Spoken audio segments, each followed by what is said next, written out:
Good evening. Welcome to Hoopsville, the show that's dedicated to Division III basketball since 2000 in our 22nd season talking D3 hoops. I'm Dave McHugh.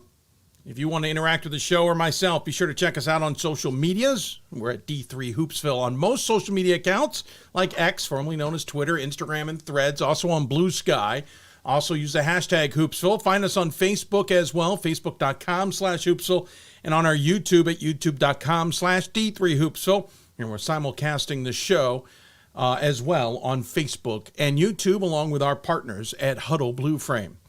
If you're a first time tuning into this season's show, welcome to the new abode. Well, it's the same one, just a little bit more freshened up and looking good. We appreciate you taking the time to join us. Tonight's Hoopsville is once again the home of the top 16 seeds, an event that debuted 3 seasons ago, created in collaboration with the Division III men's and women's national committees in an effort to give everyone a preview of the upcoming NCAA tournaments. Looking at the teams in position to host tournament games and how the bracket may come together if the tournaments were to start this weekend. It also helps the committees look ahead and practice bracketing. It also helps drive more excitement for this time of the season, showcasing just how great Division III basketball really is. This season is different than the past 2 top 16 reveal shows. The last decade or so, as Division III is now utilizing the National Power Index, known as the NPI. That determines not only rankings, but also who will be the at-large selections and how they're made. The NPI numbers are as of today, before Thursday's games. And while this is a great snapshot of the D3 Hoops landscape at this time, there will be movement as the regular season concludes with the regular scheduled final scheduled and conference tournament games being played. Well, coming up, we will showcase the top 16s for both the men's and women's basketball. Later in the show, we'll take a look at what teams could jump into these rankings, help change the brackets for both. It gives us something more to talk about and ponder in the final 10 days of the regular season. Remember, the brackets will be revealed on Monday, March 3rd this season. Speaking of NPI, a reminder of what goes into the NPI rankings, which are slightly different for the men and women this year. We start on the men's side. They have the home winning percentage and strength of schedule on a 25-75 split, with the home and away win-loss weighted at a 1.2 and a 0.8 for non-conference games, and a 1.1 and a 0.9 for conference games. Quality of win base value is 53.00. Quality win base multiplier is 0.667. Overtime, it's a win or a loss, 100 or 0. Minimum wins is a 12.5. There is nullification as well, though it won't really become a factor, best we can tell. On the women's slide, slightly different. Win-loss to SOS is 20-80 instead of the 25-75. They don't have a weight to the home and away. It's 1.0 to 1.0 for all games, so no weight for a home or away game. Their quality of win base value is 54.00. Quality of win base multiplier is the same, so is overtime. Their minimum wins always 15. In other words, you got to get to 15 wins before any other games can be eliminated, or you get to 15 wins and you have more and more wins, your lowest, a number of wins past 15, your lowest ranked wins, I should say, are removed from the multiplier. So that's how that will all play out as we take a look at these NPI numbers as well.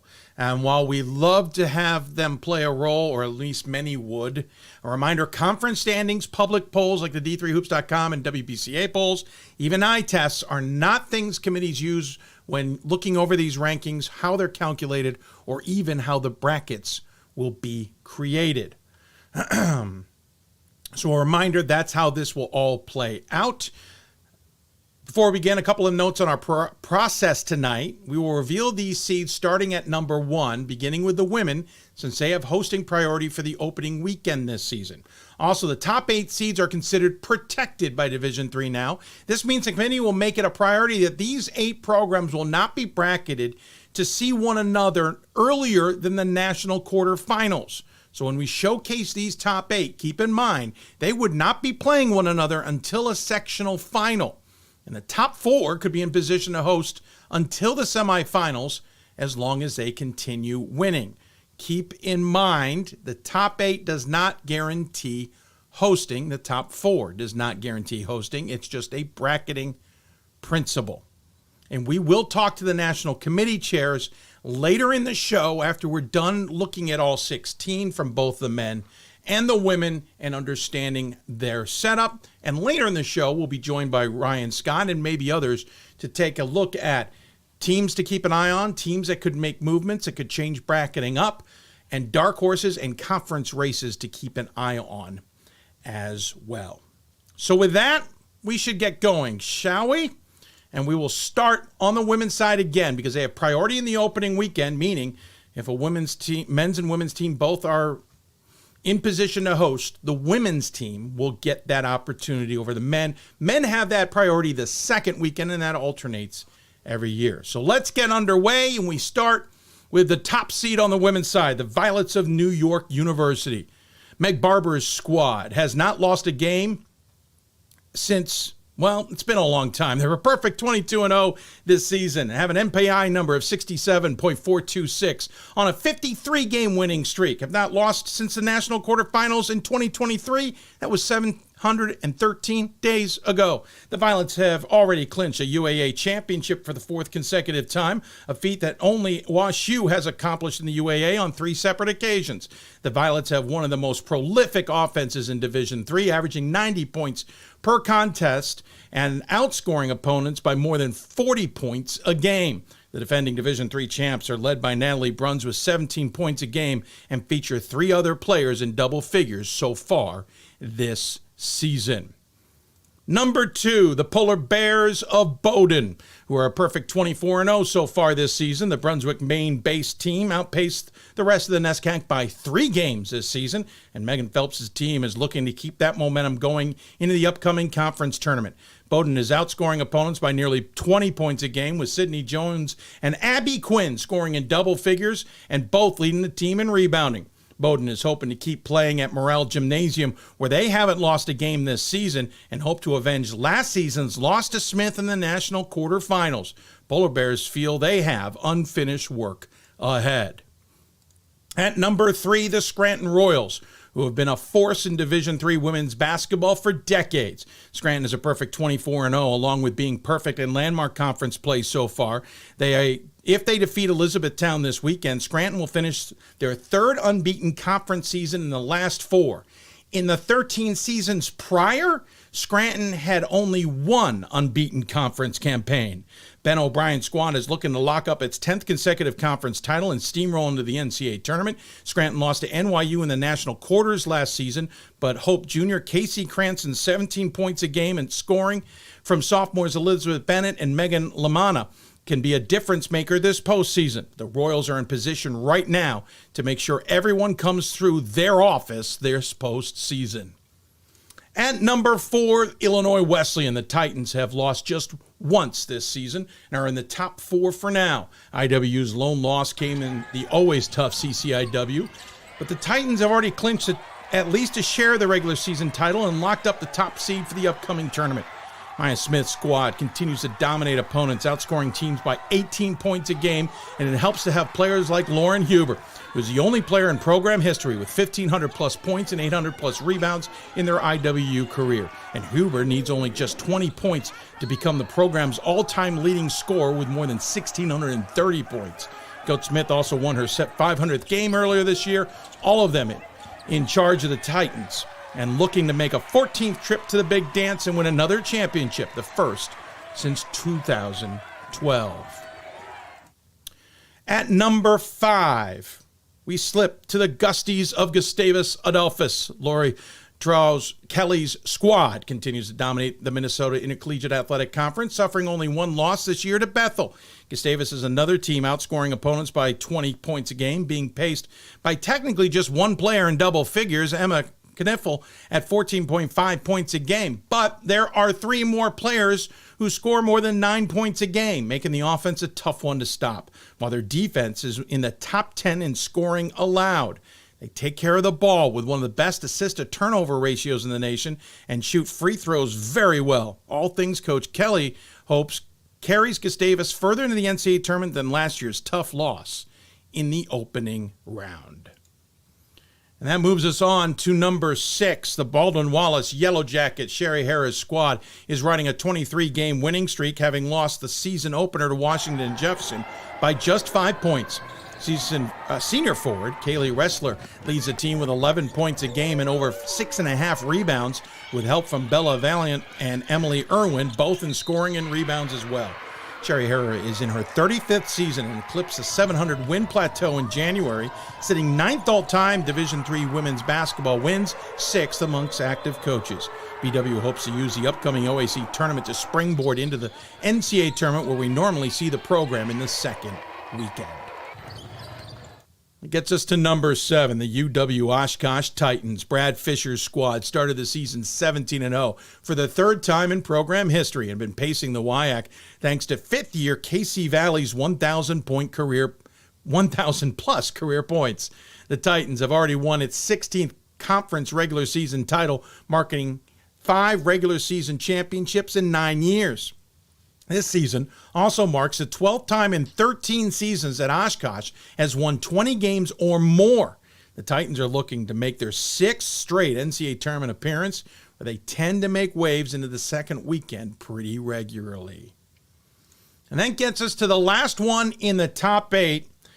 We head to the Great Northwest to find the Whitman Blues. Michelle Ferentz's team is undefeated in Division III play at 23-0. Their lone loss outside of Division III, and have walked away with the Northwest Conference regular season title by nearly 5 games. Whitman's solid play puts them in position to possibly host a pod in the opening weekend of NCAA tournament play.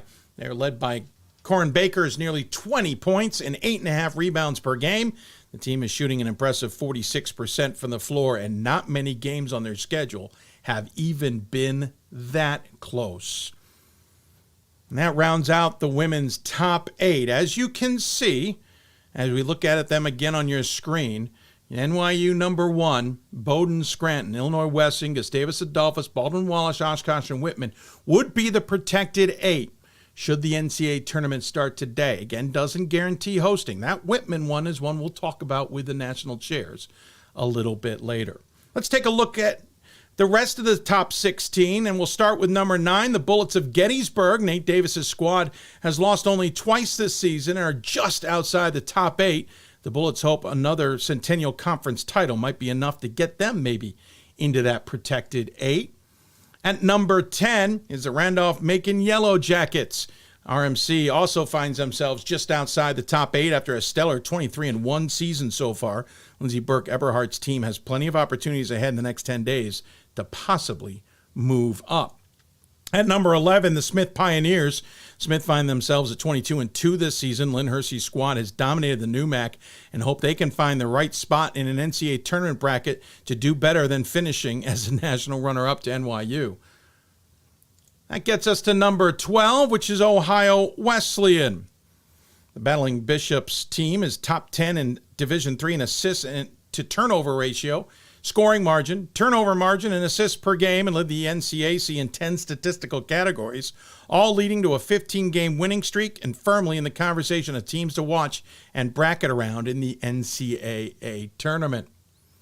That brings us to number 13. Number 13, apologies. Right on the OW's heels is the Trine Thunder, who are 13th by 0.004 of a point in the NPI. Trine swept Powerhouse Hope earlier this season for the first time in program history, winning their first outright MIAA regular season title since 2019, and with their next win will set a program record of 23 regular season wins. Takes us to number 14, Western New England, who've already set a record for the most wins in a season. The Golden Bears have had 2 10-plus game winning streaks this season, and Nicole Shazer's team has won 13 straight going into the season finale against... who are they playing? On Saturday. That brings us to number 15, Johns Hopkins. Blue Jays have won 20 or more games 4 seasons in a row and are currently tied atop the Centennial Conference with Gettysburg. an opponent they split 2 games so far, and if they both win on Saturday, will come down to a coin flip as to who hosts the championship tournament title game. Rodney Rogan's squad, 3 losses are by an average of about 5 points and are currently on an 11-game winning streak. And that brings us to number 16, the Bethel Royals, the only team to beat Gustavus Adolphus so far this season. Bethel has won 20 games for the first time since 2019-2020 and hoping to punch their way into the NCAA tournament. John Herbrechtmeyer's squad is not going to be an easy opponent for anyone come March, though they first have to get through the MIAC tournament and likely a rematch with Gustavus. So there's your top 16 in totality, starting with NYU all the way through Bethel on the women's side as of the NPI data today. Again, games through Wednesday night. When we come back, we will take a look at the men's top 16, including the protected top 8, and see which teams could force the national committee into some interesting decisions. You're watching exclusive content of the Division III men's and women's top 16 reveals here on Hoopsville, presented by D3 Hoops. We've got more schools than Division I, more fans than Division II, and more upsets than March Madness. There's nearly 850 programs with over 11,000 games leading to 2 national championships. And we've been covering it all for over 2 decades. From Eastern to Occidental, from Puget Sound to Piedmont, from Southwestern to the University of New England, and from Hope to Calvin. Nobody covers Division III basketball like we do. We're D3Hoops.com at www.d3hoops.com. I used to never really talk. Ever.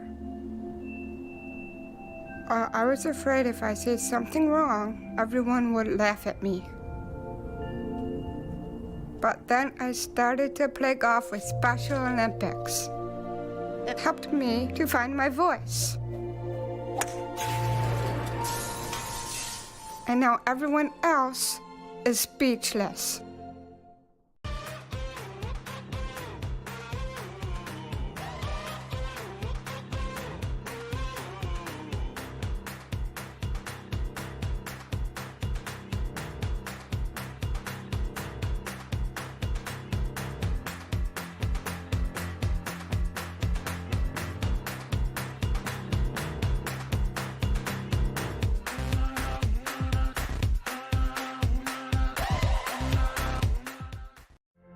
Football has taught me a lot throughout my life.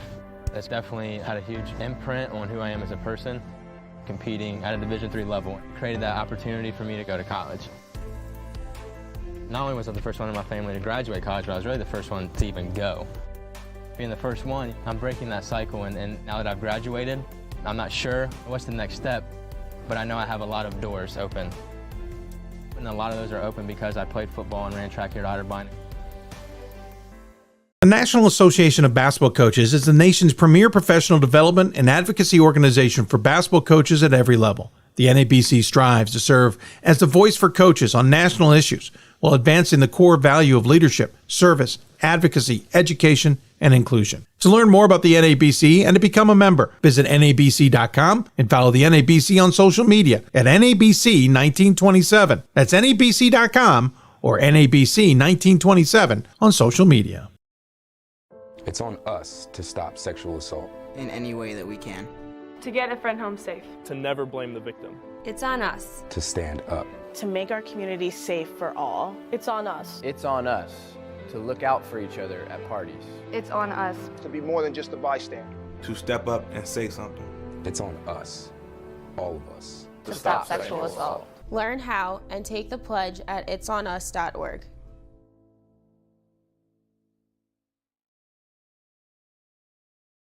If I lose, I'll respond with respect. If I win, I'll back it up with humility. If I fail, I'll rise up with honor. Sorry about that. We were talking about the teams. We're talking about NYU now. We'll back up, just out of fairness to Wesleyan, since our ad was running. We'll back up and talk about the Wesleyan Cardinals, who you missed, for the first ever regular season since the NESCAC was formed. formal scheduling in 2000 have completed it for the undefeated for the first time ever. Cardinals are 24-0 heading into the NESCAC tournament, and all but assured will likely be hosting opening weekend in Middletown, Connecticut. Joe Riley's squad is ranked in the top team in the nation for the first time ever, while Riley won his 300th as a head coach earlier this season. It's also the 10th consecutive winning season for Wesleyan, making the second longest stretch in the program's 122-year history. Wesleyan also swept both Amherst and Williams this season for the second time in program history to earn the Little East Championship for the first time since 2018. Wesleyan is one of the best statistically in the nation, especially when it comes to dishing and rebounding the ball. Now let's move on to team number 2, which is NYU. The Violets are dominating 21-1 so far this season and are a win away from clinching back-to-back UAA championships and tie a program record for wins in a season. Dave Klatsky's team is second-best shooting team in the nation and are the third-best rebounding squad. With 3 games still to play in the regular season, NYU hopes to tighten their grip on a top 4 spot for seeds. But the incredible success of the NYU women's program means it's likely the men will be forced to play on the road the opening weekend of the tournament. Should they win the first 2 games, being in the top 4 will all but secure the chance of playing at Paulson Center the second weekend instead. Moving on to team number 3. UW-Platteville. Jeff Guard's Pioneers are led by the prolific Logan Pearson, who eclipsed the 2,000 career point mark Wednesday night in their win over UW-Whitewater. The Player of the Year candidate is already Platteville's all-time leading scorer, a mark he shattered earlier this season, and Pearson has Ben Probst alongside, who is one of the most dangerous three-point shooters, breaking the Pioneers' mark for three-pointers made in a career. And inside, UW-Platteville can go to Joey Furman, who has a shooting percentage of over 70%, while the rest of the team is one of the best free throw shooting teams in Division III and don't turn over the ball. They are top 5 in turnovers at number 9 a game. Takes us to number 4, the Emory Eagles, who are ranked number 1 earlier this season in the top 25 for the first time in program history. Emory's offense puts on a show most nights in Atlanta. Jer Knight and Ben Pierce are some of the best players in the nation, not only scoring but passing and getting the ball on defense. Defense that also features one of the best shot blocking units in the country, including Logan Shanahan, who averages 5 blocks a game. Jason Zimmerman's squad is the only team so far this season to beat NYU, doing that on the road in the Big Apple before a narrowing loss at home to NYU just past Friday. Moving on to team number 5, we slip out of the top 5 to a team that's already moved quite a bit in the NPI rankings. Randolph-Macon Yellow Jackets, who aren't that far out of the top 4. Macon is a 2021 national champions, 2022 national champions, looking to get back to a title game with a very different but similar squad. Josh Merkel's team was 3 for 3 to start the season, but haven't lost since, riding an 18-game winning streak to the top of the ODAC standings. And they've been leaving very good opponents in their dust. It has been over a month since the team finished with 10 points, within 10 points of the Yellow Jackets. When you watch RMC, be sure to enjoy the Robinson and Pulley show. Jabril Robinson and Keyshawn Pulley Jr. both average 14 points a game, making them a difficult duo to contain. RMC is looking to win a 4th ODAC title in the last 5 tournaments. RMC may not end up at home the opening weekend, depending on what happens with their women's team and hosting opportunities. Takes us to team number 6, the Trinity Bantams of Connecticut, another NESCAC power. James Cosgrove has his team playing very well in February and likely with a chip on their shoulders after losing in the national semifinals last season to eventual champion Trine. The Bantams have lost just 5 games in 2 seasons and are outscoring opponents by 20 points a game this year, while being led by 4 players in double digits offensively. On a team that can shoot the ball well from the floor, beyond the arc, and from the charity stripe. They also take the ball away nearly 9 times a game while only turning it over half as much. Trinity may also have hopes of leaping into the top 4, but it is getting a bit crowded. Takes us to number 7, another WIAC team, the Eagles of Wisconsin Lacrosse. JT Gritzmacher's team have made incredible turnaround from a 14-12 team last season, now sitting 20-4 in Gritzmacher's second season. 4 players are scoring in double figures, including Sam Greiger's nearly 16 points, and Dustin Duraso's 13 points a game. J.J. Pater and Carter Thomas round out the quad of problems for most defenses. If not for UW-Platteville, which accounts for half of lacrosse's losses, the Eagles may be getting more headlines. That also may be how they like it, flying low on the horizon, leading towards March. And that takes us to number 8.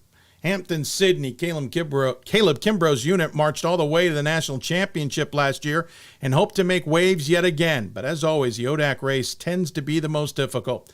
Tigers have won 11 of their last 12, with Adam Brazil doing it all. The fifth-year average is more than 18 points a game, dishes out more than 3 assists per contest. He also has Shane Fernald to pass to. The junior broke out in the NCAA tournament last year and has scored more than 13 a game and brings down more than 7 rebounds this season. This is a program that has a 73-14 mark in the last 3 seasons, exploding back into the national stage thanks to Kimbrough's philosophies. So that takes us to the top 8. Again, considered the protected group if the national tournament were to start this weekend. But again, 2 of those on that list might not be able to host if their women are hosting the opening weekend. Now let's take a look at the next 8. We start at number 9. The Tufts Jumbos, the third NESCAC team in the top 9. Brandon Linton's team clinched a third consecutive 20-win season, something that's never been done in program history. The challenge ahead, getting back to the NESCAC title game, which they haven't done since 2020, which was their first ever league title. They are a 3rd seed going into that event. Number 10 is Illinois Wesleyan.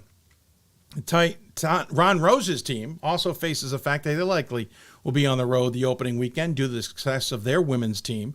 The Titans also can't get to the top seed of the upcoming CCIW tournament, but that may be motivation enough to drive them to a conference title and better positioned in the top 16. At number 11, Christopher Newport captains. John Krikorian's squad continues to be one of the most consistent programs on the men's side, are in good position to possibly host the opening weekend should the national committee need, and as long as their women don't jump up into the same conversation. CNU won the national title on a buzzer beater a few seasons back and could be a threat to get back to the Final Four once again. Takes us to number 12, the WPI Engineers. Chris Bartley's team is playing its most consistent in February and looking to return to the NCAA tournament for the first time since 2022. It would be their 15th tournament berth. Just 4 seniors remain from that 2022 squad. Takes us to number 13, the Drew Rangers, who have emerged from the Landmark Conference, maybe without much fanfare. The Madison, New Jersey-based program would be perfect help for the National Committee looking for hosts in the opening weekend. 2 of their 3 losses date back to the first 3 games of the season, and then there's that 3rd one against NYU in early January. Takes us to 14, and it's Washington University of St. Louis. Pat Yuckum's Bears started the season strong, but 2 losses around the holidays and 3 straight to start February have seen them slide below others in the conference and nationally. But they have games coming up, including against Emory and Chicago, that could determine whether Wash U will be a threat come March. Takes us to number 15, the Carthage Firehawks. Steve Jurkovic's squad has 2 wins over Illinois Wesleyan, securing the top seed in the upcoming CCIW tournament. They could be hosting a tournament. They could be winning and secure a conference title. That could help hosting a bit in Kenosha, Wisconsin. And then number 16, the Continentals of Hamilton make it 4 NESCAC teams in the top 16, just 1 win away from the 4th 20-win season under Adam Stockwell. Hamilton is trying to earn their 4th trip to the NCAA tournament in 5 years. They also find themselves possibly in an area that will need host locations. So that rounds out your top 16, and here's a look at the full 16 on the men's side. As you can see, starts off with Wesleyan, goes all the way down to Hamilton with some really tight spots where teams might be able to jump and move. Randolph-Macon moved up 2 spots in the last 2 days alone, so it's not something that would be unheard of.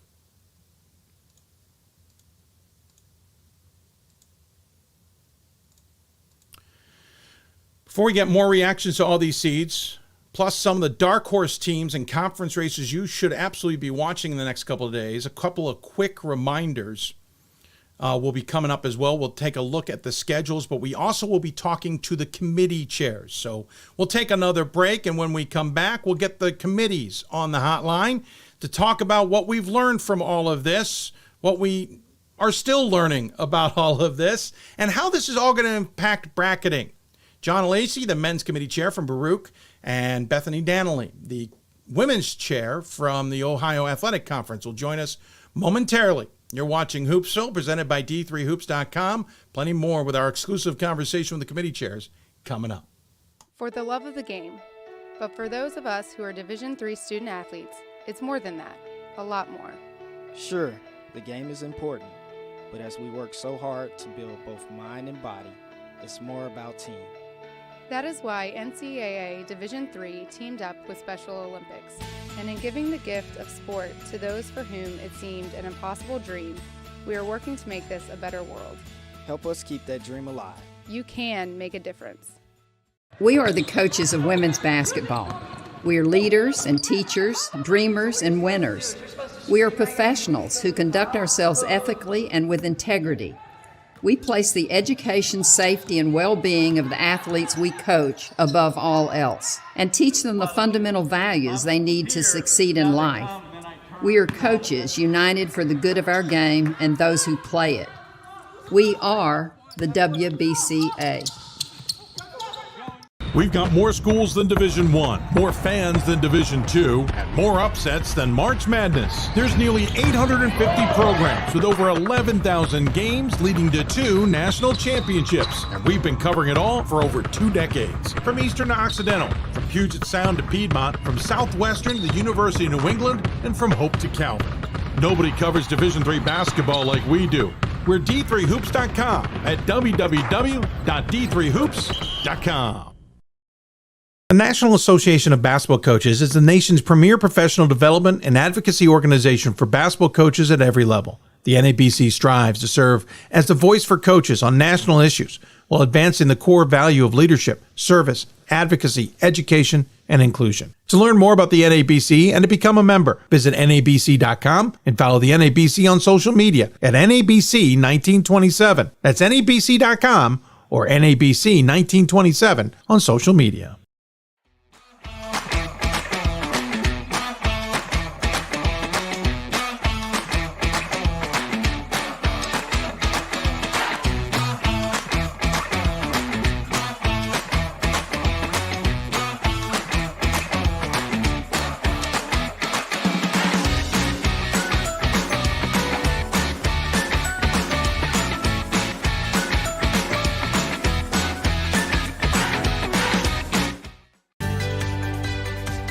Responsibility is being accountable for your words and actions, first and foremost. It also is an obligation to be a positive influence in the communities around you.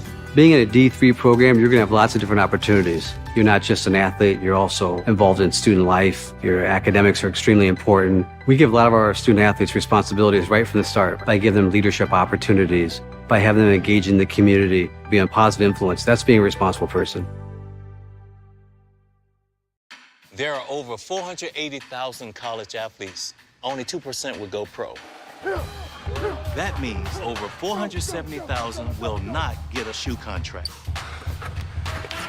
No autographs. No private jets. No fan clubs. No Hall of Fame inductions. Instead, they will walk away with something much more valuable.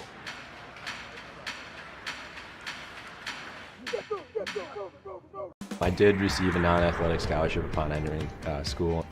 I got the presidential scholarship, which was huge for me. I think there's more opportunities for academic scholarships in Division III. I did receive academic scholarships. Just being involved on campus, being a leader, all those things combined kind of get me recognized. It's a great experience for me.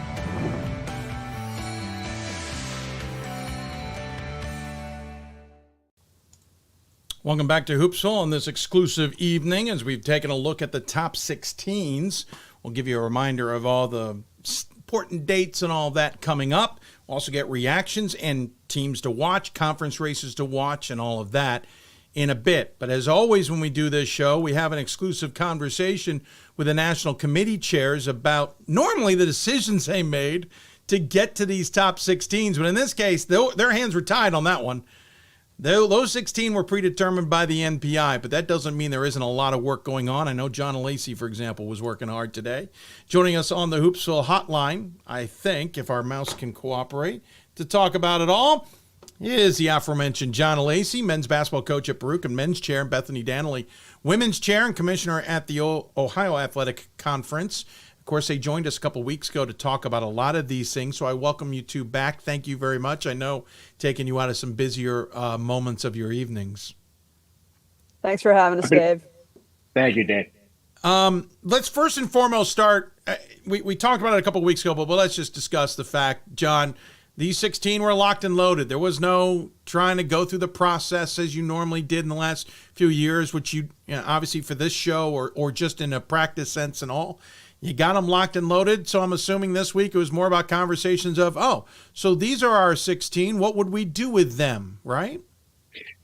Yeah, I think, certainly took some of the pressure off, right, in terms of, the work and what was going to then, be released publicly, going to the NPI. But look, the previous committees have, certainly the ones I've been on have done an incredible job landing in pretty similar spots to where I think NPI is landing. So I think it speaks volumes to the commitment and the work and the dedication of our committee members and our RAC members, that we landed as closely as we have been with the NPI. Having said that, I think it goes beyond the top 16. We're certainly looking at this thing with a 10,000-foot view in terms of where things are, where things are going to be, in a day, 2 days, and certainly in the next 10 days is where things shake out. So a lot can change, as I think we've seen over, since the last time we've spoken. And I think we're starting to see now with the daily updates to the NPI that things change rapidly. And, just because you're in a spot that, today doesn't mean you're going to be there tomorrow. Every game result, whether a team is playing or not, is having an impact every single day on teams, sliding up and down in the NPI system. Yeah, I saw teams gain points but lose position because another team gained points and moved position. Much like a top 25 poll works, by the way, folks.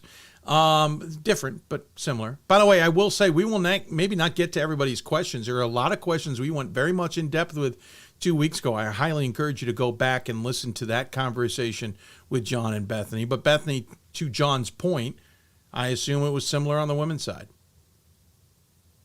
Yeah, I think it's a new process for everybody in some regards, right? The things that we've done in the past aren't necessary anymore now that we have rankings in terms of having those racks go through and do the regional rankings and then the national committee calls. I think for teams who can go and look at what the standings are every single day now and how it's shifting, people are becoming more familiar with NPI. And beyond that, people know exactly where they stand. That's not a mystery. And as people become more familiar with how the math works in the system, they can really predict and understand what the magnitude is of every win and loss and how that plays into things with where they stand in all the other teams and how close they are to other teams and how much wins and losses matter throughout the season, but particularly right now as we come down the home stretch here. Bethany, we touched on this last time too, but quickly to remind everybody, regional rankings are still coming out. They're based on NPI, but they don't really mean anything in the grand work, right? Correct. The NPI standings are where all the at-large bids are going to come from. So obviously you have your automatic qualifiers, and then beyond that, it's going to be those top teams in the NPI rankings. And side note, it's still written in the book as Pool A, Pool B, Pool C, John, but it's really just AQs and at-larges, right? Yeah, that's correct. You nailed it, Dave. It's automatic qualifiers and at-large bids.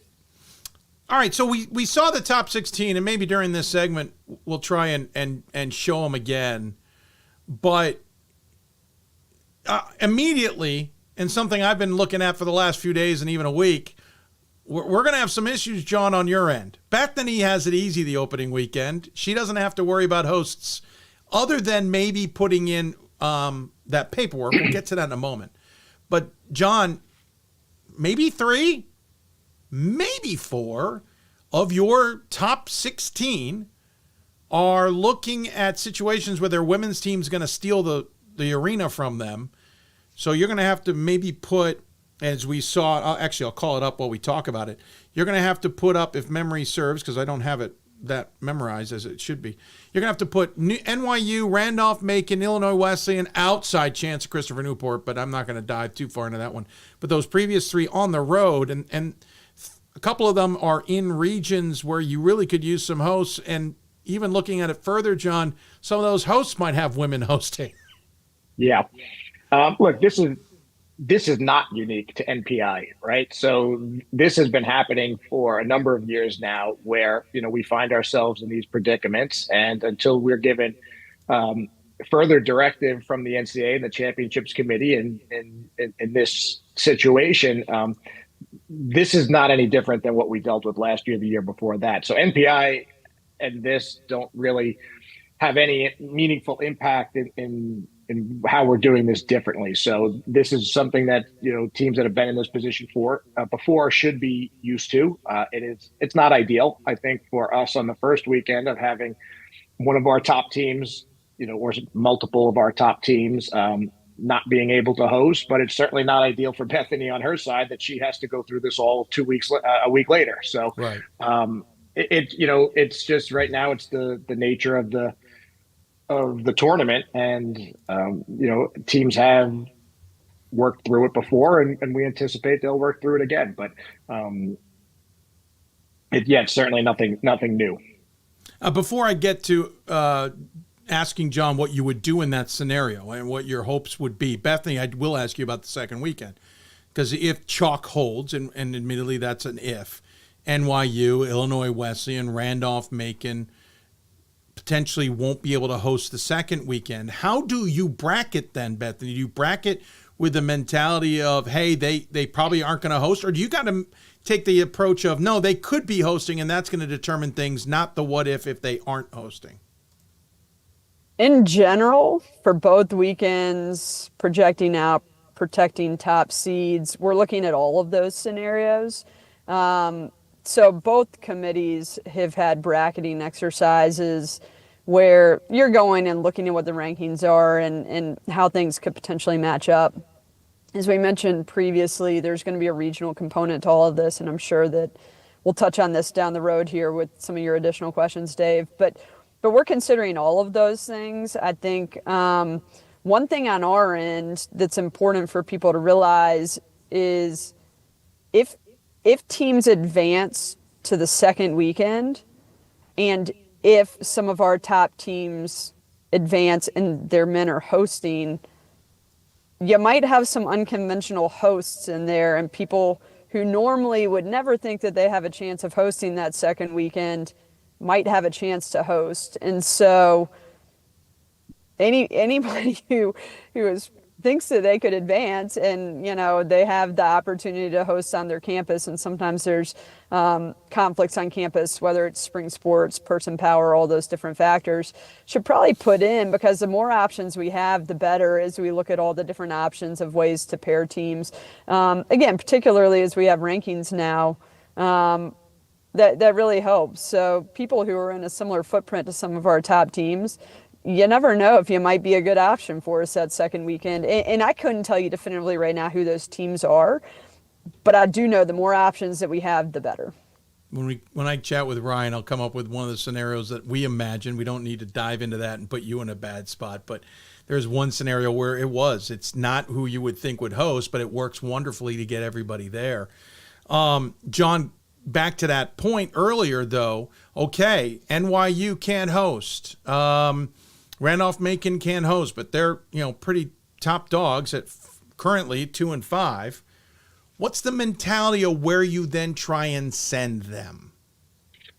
Yeah, I to Bethany's point, there's still a lot of moving parts, and there's a lot of things that can change from now to then. So, it behooves us a little bit to try to predict, rather than maybe prepare for options. Our messaging, I think, has been very, very consistent with our racks, and hopefully that messaging is getting through to all of the potential participants of the tournament. Is if you think you're going to be in the tournament, whether as an at-large or an automatic bid, put into host. The more options we have, the better bracket we have the chance to build.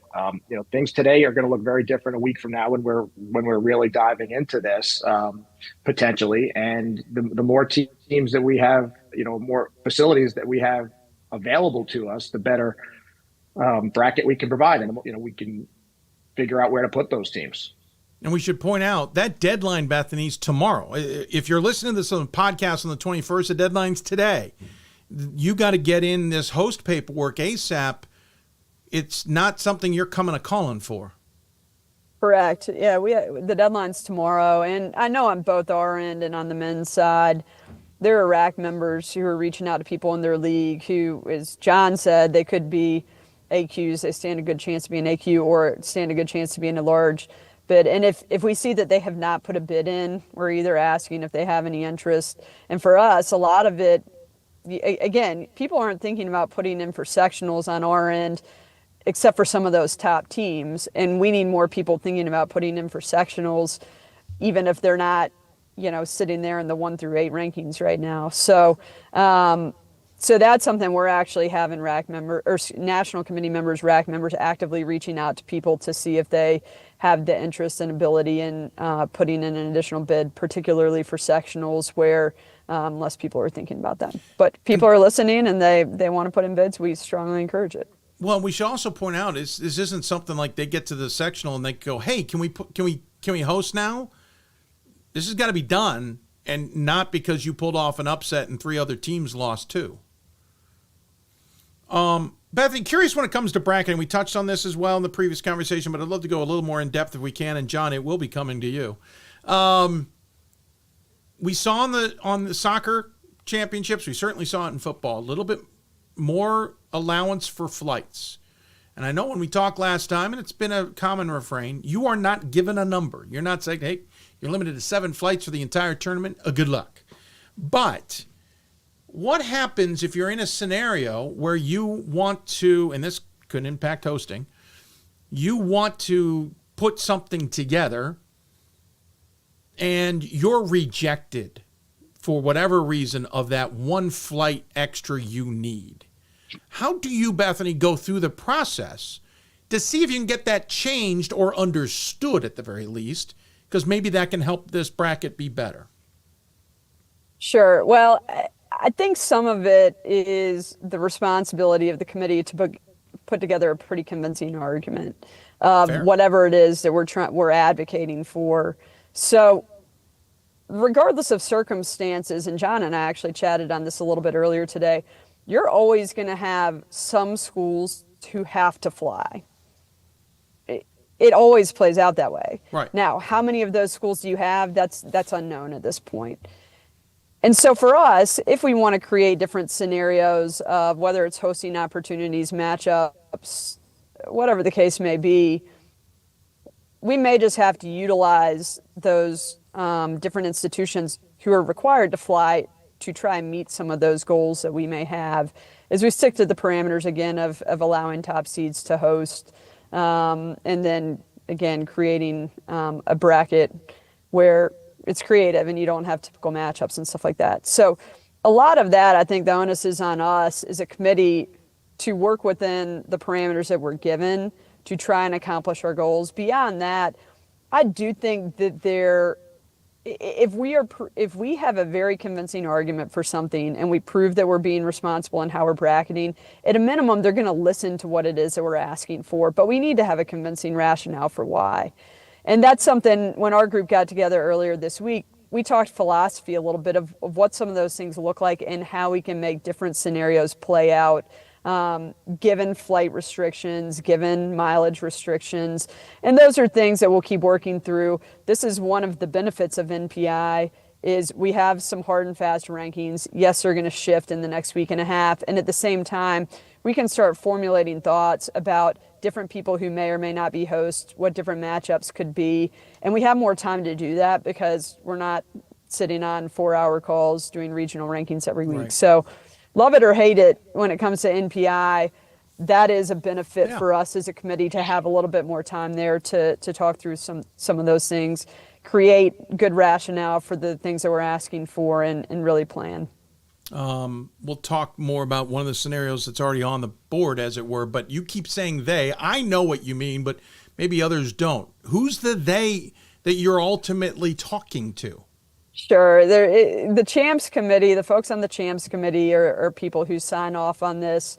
And ultimately, it can go all the way up to the Vice President of Division III, Louise McCleary, if it really needs to, because at the end of the day, any sort of budgetary pieces, if there's something significant, she would need to sign off on it. If there's something significant, we probably are not doing our due diligence and being responsible. But the folks who head up Champs Committee are really the people who are reviewing some of the requests that we make.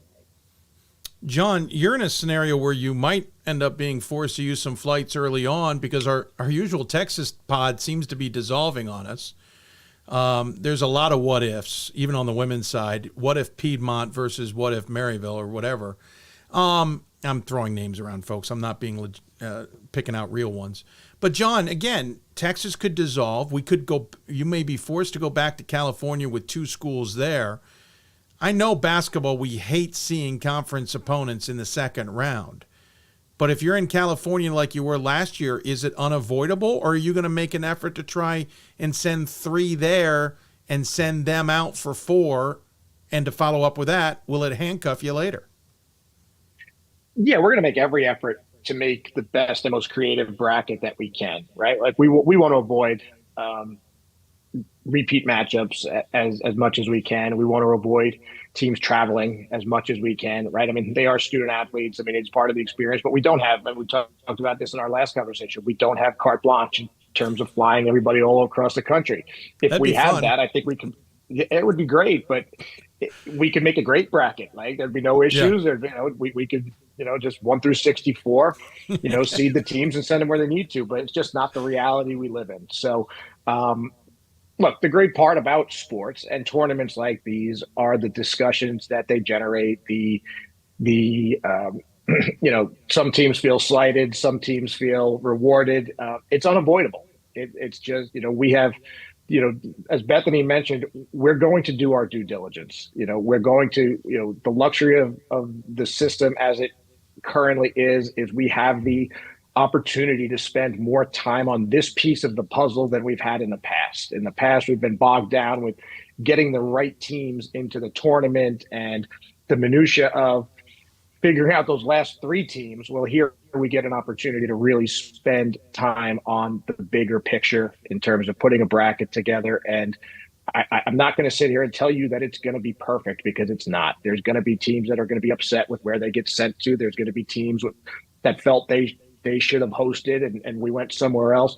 There's a lot of moving parts involved here, and there's a lot of pieces that the general public don't have access to that we are kind of handcuffed by. So we have great hardworking committee that has been through this before. We're going to put the effort into making the best bracket that we can.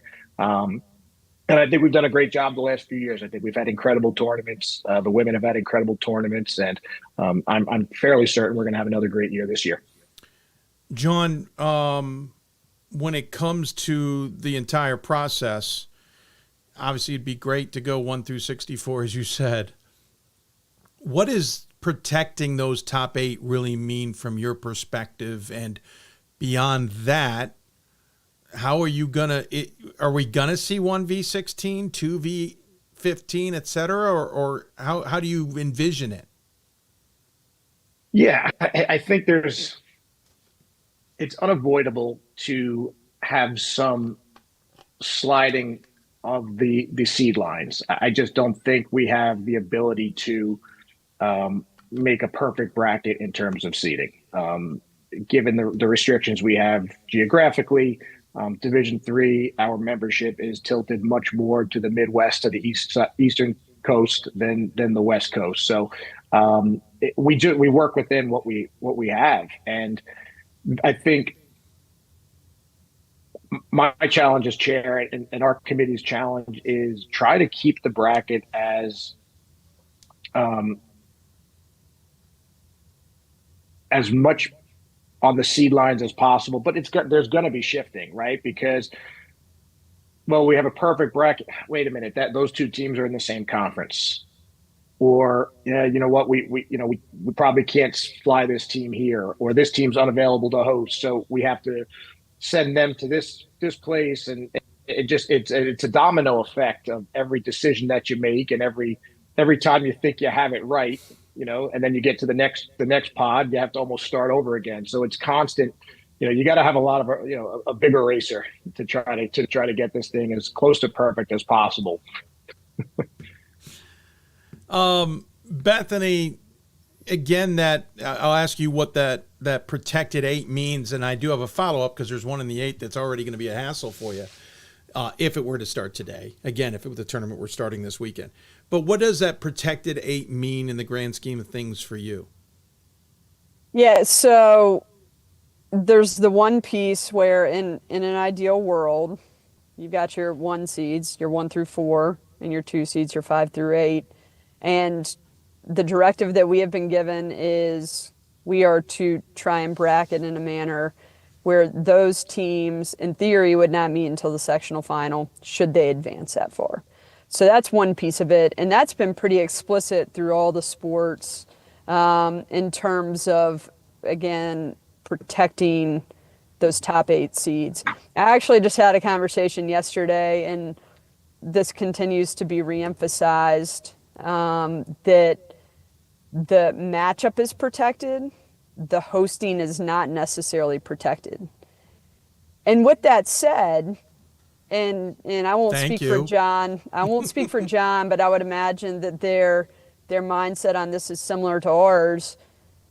We think it's important to try and work to protect that hosting opportunity. Fair. And we're going to do what we can to do that. With that said, the directive that has come from outside of the men's and women's basketball committee is protect the matchup, not protect the hosting opportunity. So again, our group's talked about this extensively for good reason. There's a history in terms of why we've talked about it so extensively. It's something maybe we're passionate a year ago about. Sure. So again, our group's going to work really hard in trying to project out different situations that could play out to protect hosting opportunities. And with that, it's not going to be perfect. That's the reality. You look at, again, if it started today, you look at who the top 16 are. There's regional imbalances there. I mean, Bowdoin's the 2 seed. Only so many schools are within 500 miles of Bowdoin. Do we have opportunities to fly people there? Sure, maybe. But that's when right there, they're going to be in the tournament if they are to advance.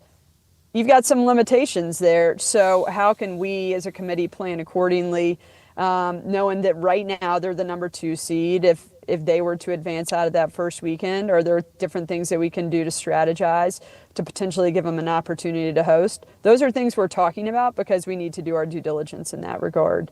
And that's just one example of someone who's a geographic outlier. Again, there's plenty others that we could talk about as well. Yeah, I'm going to bring one up quickly, but I want to emphasize that point.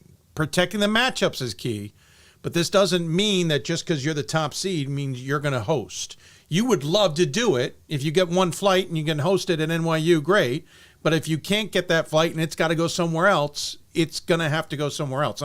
That's just one I'm coming up with at the top of my head. I'm not predicting anything. Bethany, Whitman, kind of like John, they're right now in the top 8, but it is by the slimmest of margins. There's 2 teams easily could jump into there, especially if Whitman were to lose. But if Whitman even were to continue winning, just by the schedules alone, Gettysburg could pop in there and change this equation. So you're going to have to do something with Whitman. But if they're in the top 8, is this an example where you're either going to have to set up a pod out there because they're in the top 8, or despite being a top 8, they may have to fly? Well, and those are the conversations. And by the way, opening weekend. I'm talking about opening weekend. Yep. Those are the conversations that we're going to keep having. And as I said earlier, there are schools that are going to have to fly regardless of where they go. You have some geographic outliers that, depending on how all the final rankings play out, they will not be within driving distance of anybody who's a potential host that first weekend. So you're going to have some automatic flights. And again, John and I talked about this earlier today. It's going to be the same thing on the men's side. And there's nothing you can do about that. And so for us, as we continue talking about things, and obviously it depends on how the rankings continue to play out, are there ways to strategize so that if we have someone who's a geographic outlier in the top 8, they have an opportunity to host? Those are certainly conversations that we're having. And some of it's going to continue to be how this plays out, who those at-larges are, who get the AQs, and how many institutions we have that are forced flights due to their location in relation to anyone who's hosting. So those things will all play into it, but it's certainly something we're cognizant of and talking about. And if we can provide opportunities for those top seeds to host, we're going to do our best to do that. John, you're in a situation where, again, you don't have the opening weekend, which dictates a lot of bracketing decisions. How much are you and Bethany having conversations, maybe not now, but planning on, to let at least each other know expectations? Hey, Bethany, we're expecting Randolph-Macon to be hosting. I need to know if the women are. Hey, we're not expecting X to host. So if you want to move to Y, it's going to be okay, and that might be more for Bethany. But John, how are those conversations being set up? Yeah, again, right now, Bethany, we're talking regularly, and it's a lot of situational scenarios, philosophical. What do you think of this? How's your committee handling, these discussions? And we want to be aligned as much as possible, right? We're very similar sports, but we're not identical sports on the men's and women's side. And I think our committees recognize that, and we've worked really well together in the past. And certainly this year, our conversations have been, very, very good. I do expect, I'm sure we'll talk a lot more as we start really honing in on what things are going to look like. And we'll have these discussions, and we'll, kind of know what each other's committees are thinking about. And, we do recognize, the challenges that her committee's facing. She's recognized the challenges that our committee's facing. So I do think the more that we talk about it, certainly as we get closer, they're going to become much more targeted conversations as opposed to just philosophical in general. And Bethany, to follow up on that again, it could be a scenario where, like, hey, we're thinking about having so-and-so host. That could impact your bracketing. Oh, hey, we're actually not going to have someone host. This might help you with a scenario you weren't thinking about, right? Exactly. And John and I have already had some of those conversations. Right now, it's less definitive simply because there's still several games that need to be played and a lot of things can shift. But I think he's well aware of some of our initial thoughts on things, knowing that it's very early. We are well aware of their thoughts on things, and those conversations will just continue. It's helpful that we talk as regularly as we do, and we can bounce ideas off of each other and just know what the other person's anticipating doing. Again, it's probably much easier for us this year than it is for him. And at the same time, with the rankings, he may be able to make assumptions, and through conversation, he's going to know some of what it is that how things will shake out on our end. Quick reminder: everybody's got to get their host bids in, right, guys? I mean, get them in. We've had scenarios where people haven't put into host. That's changed. Does it change how you bracket, or does it change just the host, John? Yeah, I think it changes how you bracket a little bit, because you just bring in that geographical piece again. Where this team is not available, it does. It can change the whole dynamic of a bracket and force you to shift teams, left or right on their seed line, or certainly we try not to, but move somebody up or down a seed line in order to make the bracket work as best we can. Well, I appreciate the time you guys have given me. I seriously really appreciate it. Not sure when we will chat again, other than maybe our bracket breakdown special, which we're moving to a Tuesday anyway. You may be chatting with Pat in my stead on on Selection Sunday, which I will follow up before final words. My one question about Selection Sunday would be, Bethany, you normally are picking teams, waiting for some championship games to be done with out of your former conference. And sorry, did that come out loud? I thought my mic was off. And you're working until you get that done. Then you got to finish the selections. Then you got to get the bracketing. How do you envision your Sunday going now, Bethany? We're just going to sit around and tell campfire stories and eat bonbons. It's going to be great. we'll be able to do some work in advance as games end, just in terms of seedings. But really, you don't know the definitive final rankings until that final game is played, which is not from a league I used to be affiliated with this year. Just for the record, let's throw that out there. Not this year. On the men's side, it might be, but on the women's side, it's not.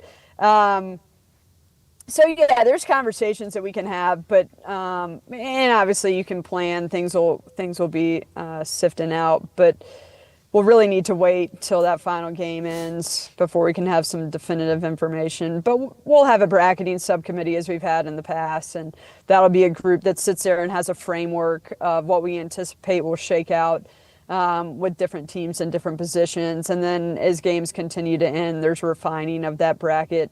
And, our group will get together with the people who are available to be in bracketing. Obviously, there may be teams and committee members who can't be present for that, which is the case every year. And you got yeah, I beat you to the punch, Dave. So the people who are available, then we'll work through it. And again, it's doing our due diligence in trying to hold seed lines, which could be challenging in some situations, depending on the regional piece. It may be easier depending on how it shakes out. We'll see. And again, projecting out, trying to anticipate if we do have top seeds advance, it might have the men also hosting that second weekend where we could potentially send them. Making sure that we have a variety of options there, again, depending on who has put bids in. Those are things that we'll pay attention to. And I think John's answer earlier was a good one, that how your bracket plays out, some of it for us in particular, we will be considering people who put bids in potentially, because if we encounter a situation where a top seed can't host that second weekend if they advance, we need to be able to know who can host should they advance. So those are things that we're really going to have to be thinking about and looking ahead on, just so that we're planning accordingly. I know this answer could be the same from both, so I'm going to ask John this. Devil's advocate. Now with this NPI, the idea that a coach from a program, maybe like yourself, John, if Baruch wins the AQ, you could always just lose the AQ, not worry about that. I'm kidding. But again, now that we have NPI and it's numbers based, and you're doing bracketing based on what do the numbers say to a larger extent, can't more people be involved so we don't have to worry about feelings, because it's less about strength of schedule, it's less about results versus regional, it's less about arguing for other than an at-large, arguing for a matchup, because the numbers are dictating a vast majority of this, John. So why can't everybody just participate or at least have some kind of role? Ken, there's just a natural conflict of interest, I think, in bringing participating coaches into the bracketing process.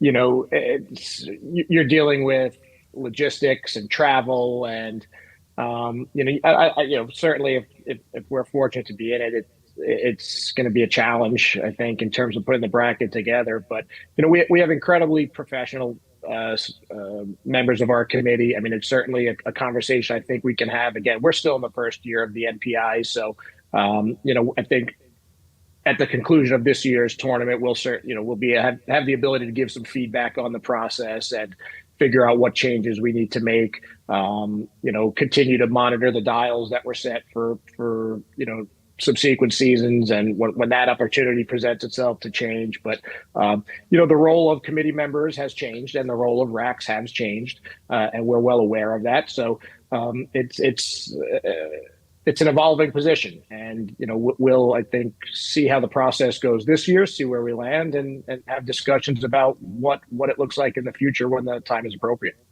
And quickly, Bethany, the whole argument that someone may try to gain an advantage and start scouting before the bracket is released. I mean, my argument always back to that is, A, they're too exhausted even in this newer form to even care. But B, if that's the case, they are to be, quote unquote, punished, kicked off the committee, sanctioned in any way necessary. Point made, move on. Like, we don't have people who are doing it. We shouldn't be paranoid that it's going to happen. Yeah, and I hear that, and you're going to get people with varying opinions on how things should or should not be done. I think one system, and here's a whole nother piece of it, when you have 10 people involved in bracketing, that's a lot of cooks in the kitchen too. Sometimes that can be pretty complicated. Fair. So what we've done in the past, and I think it's worked really well, is we have the bracket created by people who don't have any sort of affiliation with someone in the tournament. And then other people come back in that next morning or now it might be that night, right? Now that we just have more time and it's not going quite as late. They then review the bracket for anything we might have missed. And again, some of it is because they know the people in their region better than anybody. Right. Did we miss a regular season matchup? Did we miss a league matchup too early in the bracket? Is there something we're not considering as we project out teams who could advance and potential hosting opportunities?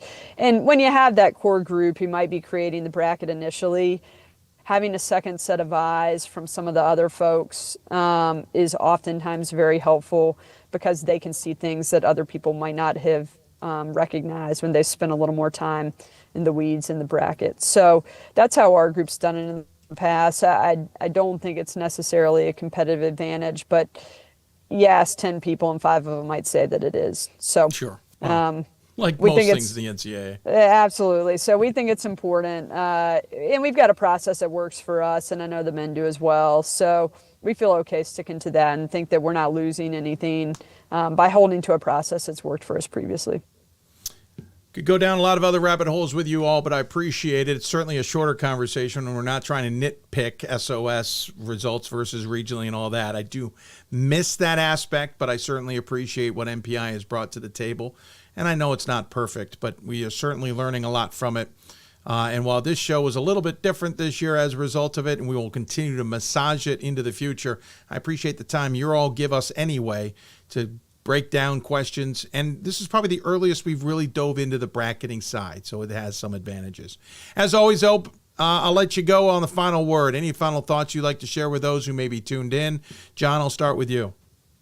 Get your bids in. They've still got a lot of bids that need to be completed. As we've, I think we've hammered home tonight, as the more bids we have, the more flexibility we have in our bracket. But Dave, I'm glad this show is continuing and evolving with the top 16 reveal. I just think it's a great spotlight for our great student athletes and a real good momentum builder for our tournaments in the next coming weeks. Thank you, John. Appreciate that. Bethany, final thought before you got to get back on the road. Yeah, thanks for all you do. I want to thank the committee. I think their work, as John alluded to, it looks different. And at the same time, there's still a lot of time and effort being put in. Our group's really focused in on trying to make the work that the site reps do a bit easier, a bit more streamlined, try and have a consistent experience for everybody at all the sites. Thanks to all the site reps. We had our site rep training call today, and there's a lot of people, the site rep, I think oftentimes... no one called me, Bethany. Next time, Dave, next time. We thought you were busy. But, that's somebody who's overlooked, right? That's someone who, it's not a very glamorous position, and they put a lot of time and effort into serving as a representative of the NCAA at all the different sites, the first and second weekends. And those are people where it's a great professional opportunity. It's also time taken away after a long season for a lot of coaches. So I'm appreciative of all the people who do everything that they do for the betterment of the tournaments, both on the men's and women's side. I think that we feel really strongly that we've got a great product in men's and women's basketball at Division III, and I know we're pretty pumped about the tournament coming up, and that shared excitement is something we're really looking forward to. So thanks for taking the time and highlighting all the teams as you always do. It brings great momentum as we go into this final week as tournaments start up, and we're just excited about it. I'm appreciative of all the time and effort people are putting in. Well, thank you too again. Appreciate the time you gave us and dealing with my stressed rear end.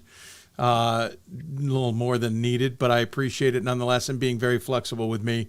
Good luck in the next 10 days. I look forward to staying in touch with you and getting updates when necessary. Look forward to talking to you, in a little under 2 weeks as we recap the brackets you've put out there. In the meantime, safe travels. Good luck in your game, John, and we'll talk soon. Thanks, Dave. Thanks, Dave. Bethany Danley, John Lacey joining us here on the Hoopsville Hotline. Before we get more reactions to all of this, plus some dark horse teams, conference races you should be watching, all of that in the next 10 days, let's go through a couple of important dates to keep in mind. And we will start on the men's side of things. Men's bracket show will take place Monday, March 3rd at 12 p.m. Eastern. Pat Coleman will be on the crew to unveil the 64-team tournament on NCAA.com. First and second rounds on the tournament will take place March 7th and 8th. Sectional weekends is March 14th and 15th. Those games taking place at host institutions. National semifinals this year will take place Thursday, March 20th, 4 weeks from tonight. At 5:30 and 8 p.m. Eastern, or 5:30 and 30 minutes after the first game concludes. National title game will take place on Saturday, March 22nd, starting at 4 p.m. Reminder, all of those games will now be broadcast on ESPN Plus, with yours truly on the crew. Those games take place in Fort Wayne, Indiana. On the women's side of things, bracket show takes place also on March 3rd. That will be at 2:30 p.m. Eastern. Again, Pat Coleman will be on the crew to bring you those on NCAA.com. Women's first two rounds will also take place on March 2nd, 7th and 8th, and sectionals on March 14th and 15th at the host institutions. National semifinals will take place on Thursday, March 20th at 5 and 7:30. Again, difference of a half hour after the first game. National title will take place on Saturday, March 22nd, at the same time as the men's at 4 p.m. Again, all those games on ESPN Plus, taking place from Salem, Virginia. And with that, we wrap up this portion of the broadcast. We'll take a break. When we come back, start looking at some teams you should be watching who are going to probably jump into those top 8 and 16 conversations and maybe change everything John and Bethany are hoping to do with their bracketing. And then Ryan Scott will join us to talk about some conference races. Also, you should be watching. Pat Coleman may even dip in to talk about all of this as well. You're watching Hoopsville, presented by D3Hoops.com. Back with more, plenty more ahead. We've got more schools than Division I, more fans than Division II, and more upsets than March Madness. There's nearly 850 programs with over 11,000 games leading to 2 national championships. And we've been covering it all for over 2 decades. From Eastern to Occidental, from Puget Sound to Piedmont, from Southwestern to the University of New England, and from Hope to Calvin. Nobody covers Division III basketball like we do. We're D3Hoops.com at www.D3Hoops.com. Coach of the Year, Administrator of the Year, All-America Team, Wade Trophy. The WBCA doesn't just honor coaches, but players, administrators, and much more. The WBCA strives to honor those who have contributed to the advancement of women's basketball. Celebrate the present, honor the past, look to the future.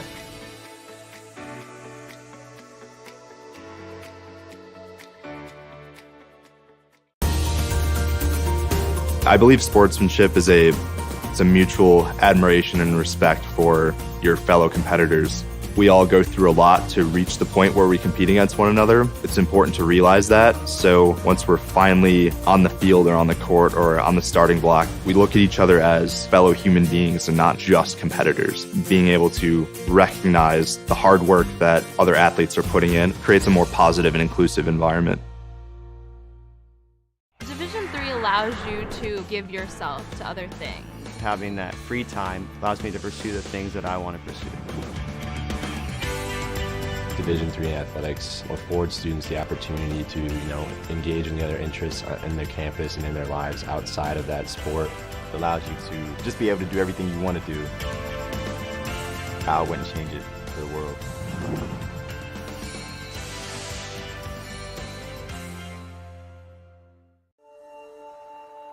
We are calling you, all of you. We are calling all Division III schools to join our cause. It's on us to start the change. It's on us to be the change. It's on us. It's on Division III. It's on all of us to stop sexual assault.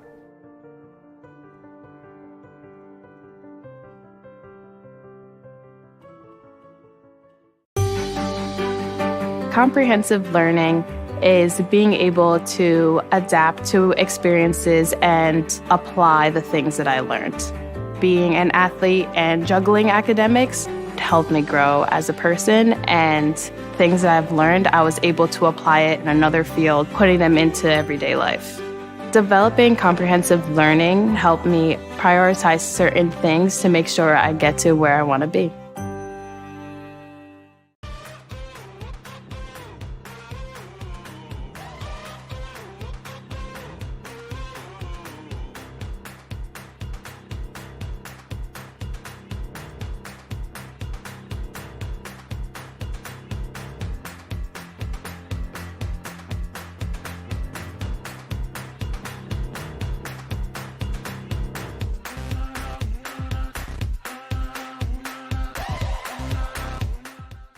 For the love of the game. But for those of us who are Division III student athletes, it's more than that, a lot more. Sure, the game is important, but as we work so hard to build both mind and body, it's more about team. That is why NCAA Division III teamed up with Special Olympics, and in giving the gift of sport to those for whom it seemed an impossible dream, we are working to make this a better world. Help us keep that dream alive. You can make a difference. Welcome back to Hoopsville, everybody, as we continue to roll along on this Thursday broadcast where we unveiled the top 16. If you missed it, we'll show them periodically here as we have a conversation coming up with Ryan Scott and Pat Coleman. If you have questions for us, our socials are on the bottom of the screen. You can also email us. Lots of ways to get a hold and converse, etc. Want to thank Matt and Zach Snyder. Also want to thank Scott Peterson and Riley Zayas for their help behind the scenes. We don't have links now, but we may be going to those websites maybe a little bit coming up. I'll try and capture them for the show. But we will link to some of the predictive models that they've all created and stuff. For example, team like Hampton-Sydney, maybe an 86% chance locked into the top 8. But in the women's side, that's a little bit looser. So we'll go to some of that when we can, and we'll definitely link to it in our show page for today's show. There's a lot to watch as we come up on the rest of this tournament, or the rest of this season, I should say, for the tournament, because as even I noticed, Randolph-Macon men, for example, moved up 2 spots with just the win on Wednesday night, or I should say Tuesday night, against Virginia Wesleyan. Those impacts are going to be pretty significant and could change a lot of things. Teams could move into the top 4, top 8, top 16, etc., change bracketing, change a lot of factors. So joining us on the Hoopsville hotline to maybe prognosticate a little bit, but we'll get their reactions first, are Pat Coleman and Ryan Scott. Ryan, in the middle of a very cold weekend on the Delaware Shore. You all right there? Yeah.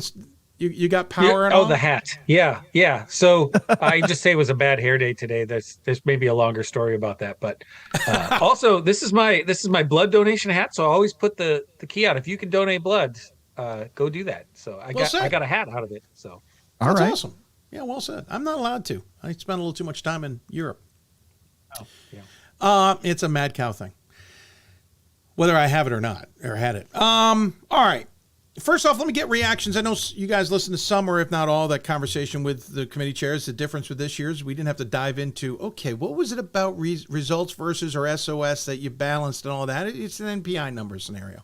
We talked a lot about bracketing, which is where a lot of our time is spent most of the time anyway.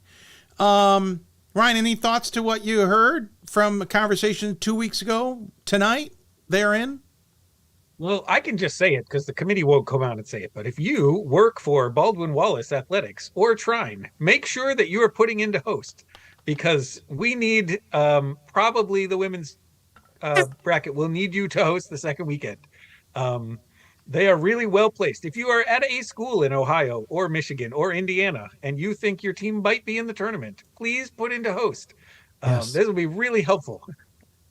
Pat using his Roadcaster Duo 2 there, I believe. I'll give it a little bit of an applause myself. It was too easy, Dave. I had to. Ryan, I went on to X right after that statement, and I went on to basically say the exact same thing that you had said 15 seconds earlier. I could not have said it better. And you and I, when we do bracketology on that Sunday night, or that's and all of that, it's like, that is exactly what we are always looking for. The connective tissue in NCAA Division III is hosts in Indiana and Ohio, and man, do we need those. Well, and it's especially this year when there's a decent chance that 2 of the top seeds right now in the top 4 for the women is NYU and Illinois Wesleyan. And there's a fairly good chance, as much as we can predict, that those men's teams will make it through to the second weekend. And if they do, it really sets up well for some of those central schools to host those things and bring teams in from the East and the West into those places. So yeah, absolutely. If any year, this is the one where we need those in the middle. Right. And often that's an opportunity anyway, just because of geography. The committee is often very eager to bring someone up from, northern Georgia and put them somewhere in southern Indiana. And then you marry that with like UW Whitewater or something in any given year. And you've got, Oglethorpe and UW Whitewater playing women's basketball at a school that's not in D3 anymore, but you get my idea, right? And there's plenty of opportunities for teams to meet halfway. From 1,000 miles apart. And one of the scenarios I came up with somebody, and I can't remember if I talked with you guys or not. It's all a blur. But for example, NYU could be in the same bracket as on the women's side, Gettysburg, maybe with Baldwin Wallace and Illinois Wesleyan for the second weekend. They may not be perfect. That might be a little too clunky and heavy, but let's just go with as a scenario. Well, ultimately, they'd love to play that at NYU, right? The women have the right to host. They get it. You can get Baldwin Wallace and Gettysburg to New York City with no problem. You fly Illinois Wesleyan. Let's say it gets called saying you cannot fly Illinois Wesleyan. We're not going to pay for it. Yeah. Guess who all that can get to? Baldwin Wallace. Baldwin Wallace, yep. Right. So, to drive that point home, and another one, I was told there's a men's team who did not come up tonight. Their women's team did, but their men's team did not come up tonight. We have so many potential lost hosts on the East Coast. They might be looking for men's teams. The committee's already called them and said, were you thinking about maybe hosting? Because if you weren't, of course, the AD's like, copy paste. The forms are slightly different, but they're enough alike. So Pat knows this from my CAC days. It doesn't hurt to put in to host. My first year getting introduced to all of this was because of an NCAA tournament game that was hosted at my alma mater where they wore the road jersey because the host school, from their own conference, didn't put in the paperwork. And how many times have we heard schools go, like I said, in Ohio or Indiana or Michigan, and you feel like you're going to be one of the lowest seeds? You never know. You win those 2 games, you might be in the right spot. It's paperwork. That's all it is. It's just paperwork. And if you're one of those schools and your men's basketball team is the one that's in contention, you don't even have to win those 2 games, right? Getting into the tournament and being the 3rd line in a 4-line pod is a prime opportunity for a handful of teams to host in the men's basketball first weekend this year. Yeah. And who knows if got there's schools who just can't host. Yeah. Yeah. So I think you both said the same thing. Yeah, I think we did. All right. Before we go into what ifs on more bracketing, listen, there's some dark horses that I really have I've tried not to, but I've gone down the rabbit hole that Matt and Zach have created more times than I need to of the what ifs. And as you guys are talking, I'm going to try and screen capture it so we can at least know what we're talking about in terms of what they've created. But Pat, or actually I'll start with Ryan. I just revealed the top 16. If anything we learned from this, there's a lot of movement, and that is not going to necessarily be the top 16, let alone the top 8 come March 2nd and 3rd. Correct. I mean, everything can move around, especially, as you get in around 6, 7, 8, 9, 10, right? They may move in and out a little bit. And the same thing for hosting, you get down 14, 15, 16, 17, like those are going to move around. And again, the same when you're getting down towards the end of the Pool C selections, right? And that's going to just be a factor of who you're beating and who you're losing to. And the other part of that is who the teams that you have already beat. You mentioned on the women's side, right? There was one that was 0.005 of a point off. That could definitely be one of your, random opponents that you beat this year, losing to a team they shouldn't have. And there goes your 0.005 of a point, right? Without you even playing at all. So we really will come down to the end. There's some teams that we know will be in, but where will they be slated? Where will they be? What are their chances to host? A lot of that is still to be determined. I would say keep an eye, for example, in men's basketball on the NJAC teams. Look at Montclair State. They obviously are not in the top 16, right? You did not call their name, Dave, but they went from 26 to 20, and there are so many teams in that NJAC tournament that are going to provide a really good number. If Montclair State or whoever wins the NJAC tournament, is probably going to make a pretty big jump here, even at this late part of the season. That's a great call. Yeah. And Ryan, that's one of those races you're keeping an eye on. Well, there's 4 teams that are all right up in that area, right? Ramapo's at 18, TCNJ's at 28. So that's at 11 spot. And there's 4 NJAC teams in there. And so any one of them winning the tournament has a pretty good chance to host. And then that's increased exponentially because they're all within relatively easy driving distance of Randolph-Macon and Christopher Newport and NYU, whose men may not be able to host. And so you could see multiple NJAC teams, even if they're not in the top 16, fitting into those slots because we know they've got big facilities, plenty of space for people. Like they're kind of ideal hosts for a lot of reasons. And so watching how that tournament pans out is going to be really interesting. Yeah, Ramapo, I think so. When you get away from those top 16 or especially the top 8, if the ones that aren't able to host, if you're the committee, this is one of the few bits of subjectivity you have left, right? Which of the other 3 teams in this pod are we going to go to? And if you're the committee recently, you've hosted recently at Stockton with a lot of success. If you've been on the committee a really long time, you've hosted at Ramapo with a lot of success. Those are both teams that are in this, kind of middle range and might be a 3-line in some pod that might have an opportunity then to host, or a 2-line really with it when we think about it. I forgot how many lines we have. We've got 64, right? 64 in this tournament? Yes, 64. Okay, just checking. I called up the D3 DataCast guys' predictions, or I actually called up the conference, not the prediction, but they do have it on in there. Ramapo's 18, Montclair 20, Stockton 21, TCNJ 28, with Ramapo and Montclair 29% chance of jumping into the top 16. 19% chance for Stockton. It's lower for TCNJ, but those are still legitimate chances to get into the mix. Right, and Dave, I think the reason why those numbers are relatively low is just because it's such a competitive top of that conference bracket that you don't know who's going to win. If you were to say an NJAC team getting into the top 16, maybe my math, I'm not the math guy, it's not my thing, but if you added up all of those things that you just said, I heard maybe about 80+% of possibility that one of those NJAC teams might jump into that top 16. I think when I was sending out emails, Ramapo was in the top 16 even when I sent it out. I mean, there's changes, so that's how it can play out. Ryan, what's another conference you're keeping an eye on that's very much like this?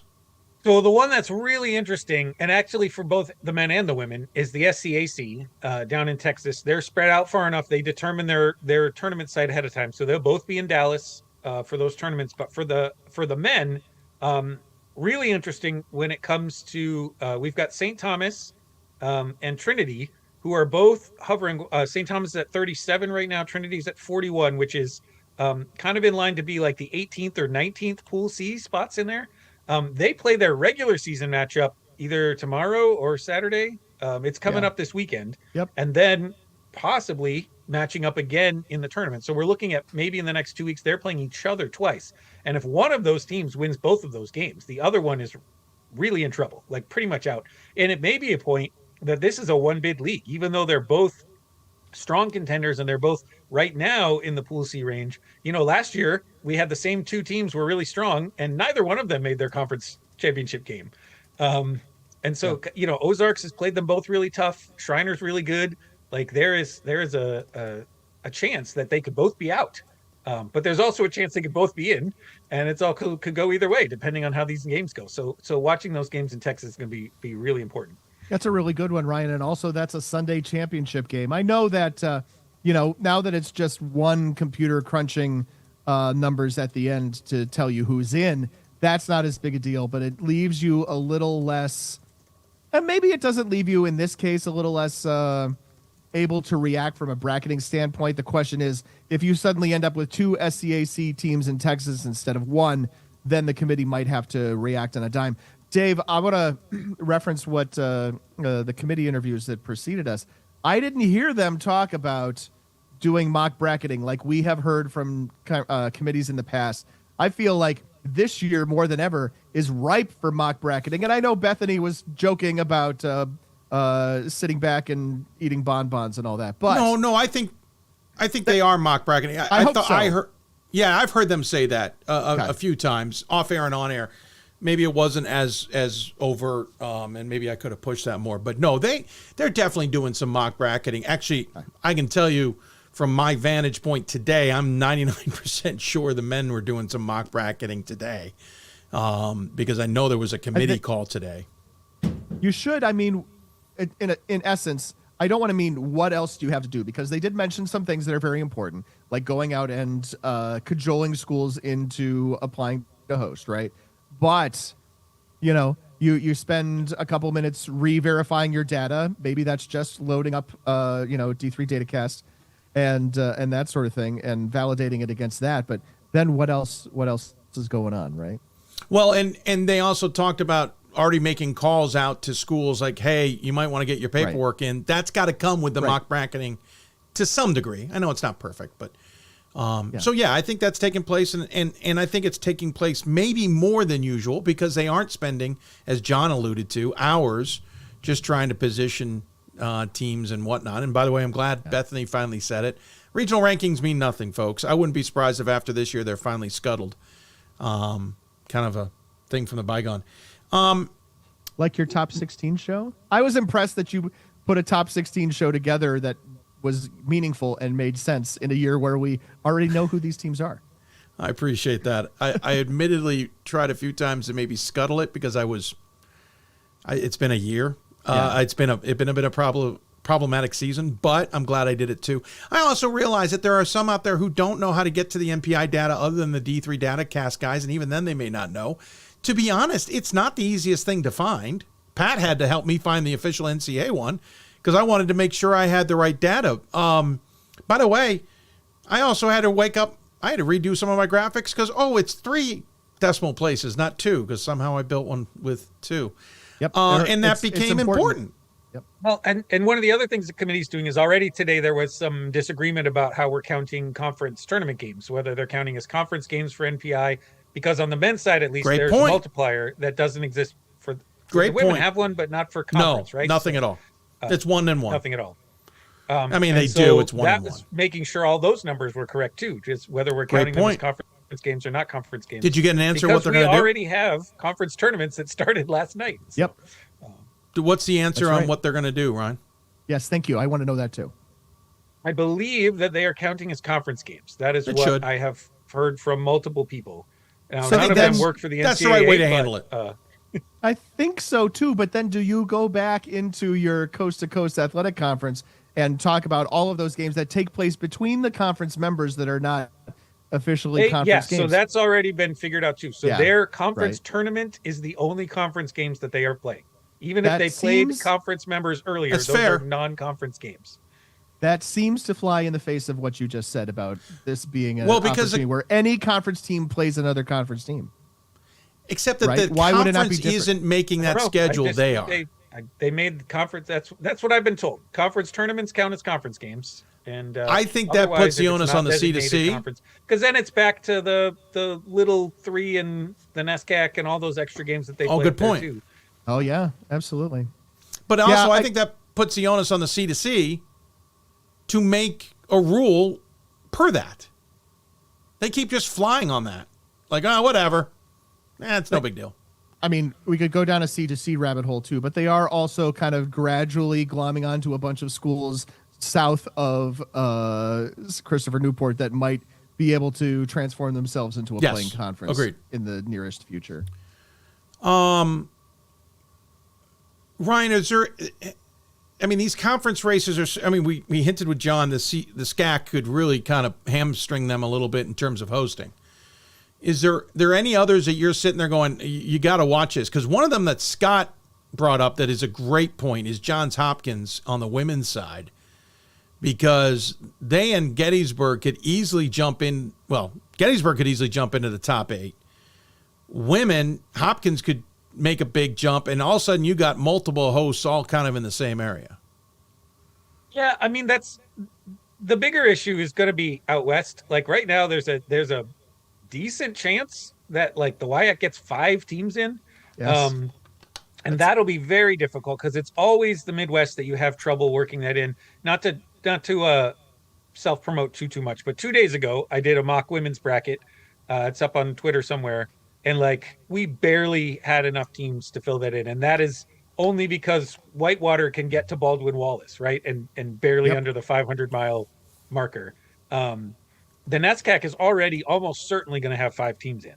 But that's just easier to spread around because you have so many more hosts in the Northeast that you can do that for. The Gettysburg one is interesting because the first time I went through it, I had NYU potentially going to Gettysburg, and because they couldn't for the second weekend because they couldn't host, and then having Gettysburg as a secondary, they might not even be in the top 8, but if they're hosting, they've got issues with the men and the women there too. So.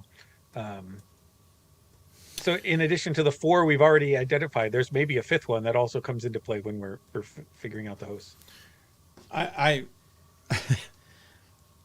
Hopkins Gettysburg, by the way, Centennial is going to come down to a coin flip if they both win on Saturday again. By the way, note to writers, Hopkins women have lost 13 straight conference championship games. Yeah, inspires me myself. The one thing I did want to mention for people watching conference tournaments, there's I don't know, an unusual number of possible bid thieves out there. I just going to read quickly down this list of teams that if they lose in their conference tournament will be stealing a Pool C bid from the bottom of this thing. So we got Baldwin Wallace, Whitman, Smith, Ohio Wesleyan, even possibly Trine. There's no guarantee Hope gets in if they don't win. Western New England, Messiah, Wartburg, and probably Merchant Marine.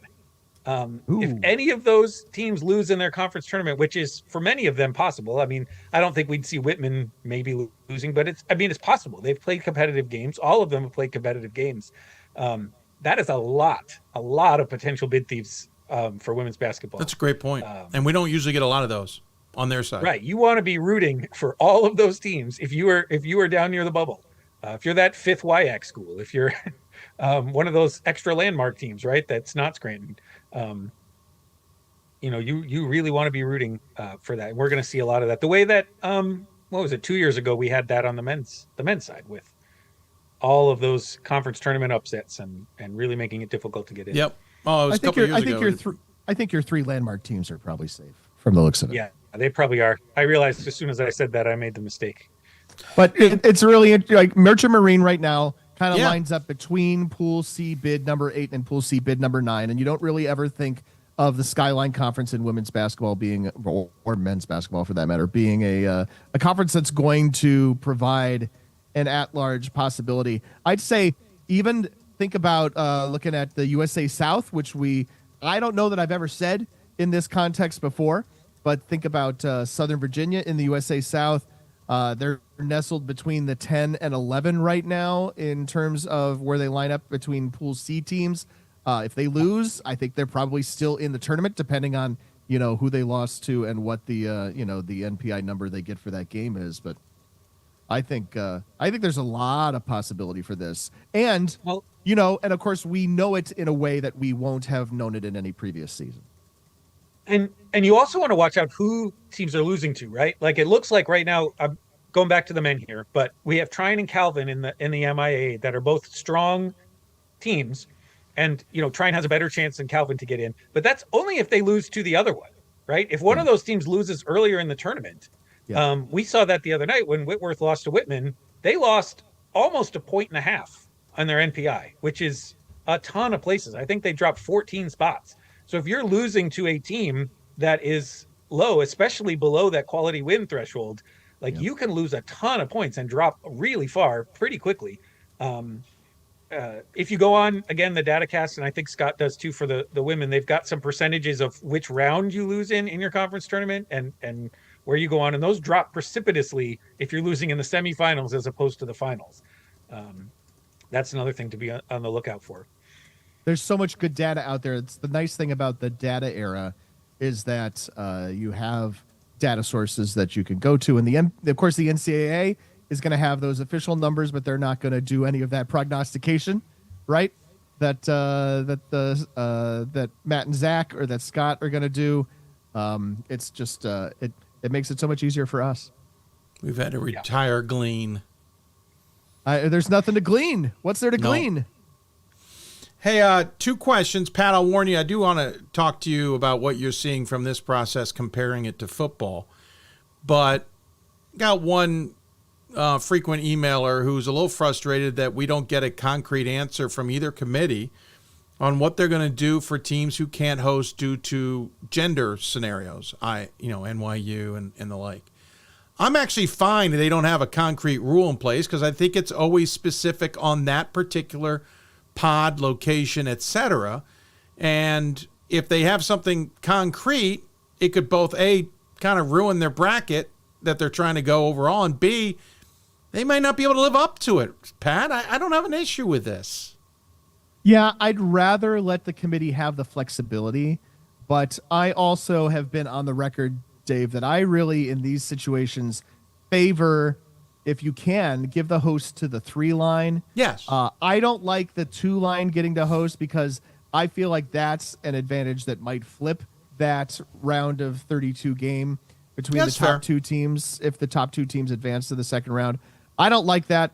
I like, if the 3 gets past the 2 because the 3 had home floor advantage in the first round, I feel like 3 versus 1 on 2's floor is a way better equitable situation for the 1 than it is to be 2 versus 1 on the 2's floor.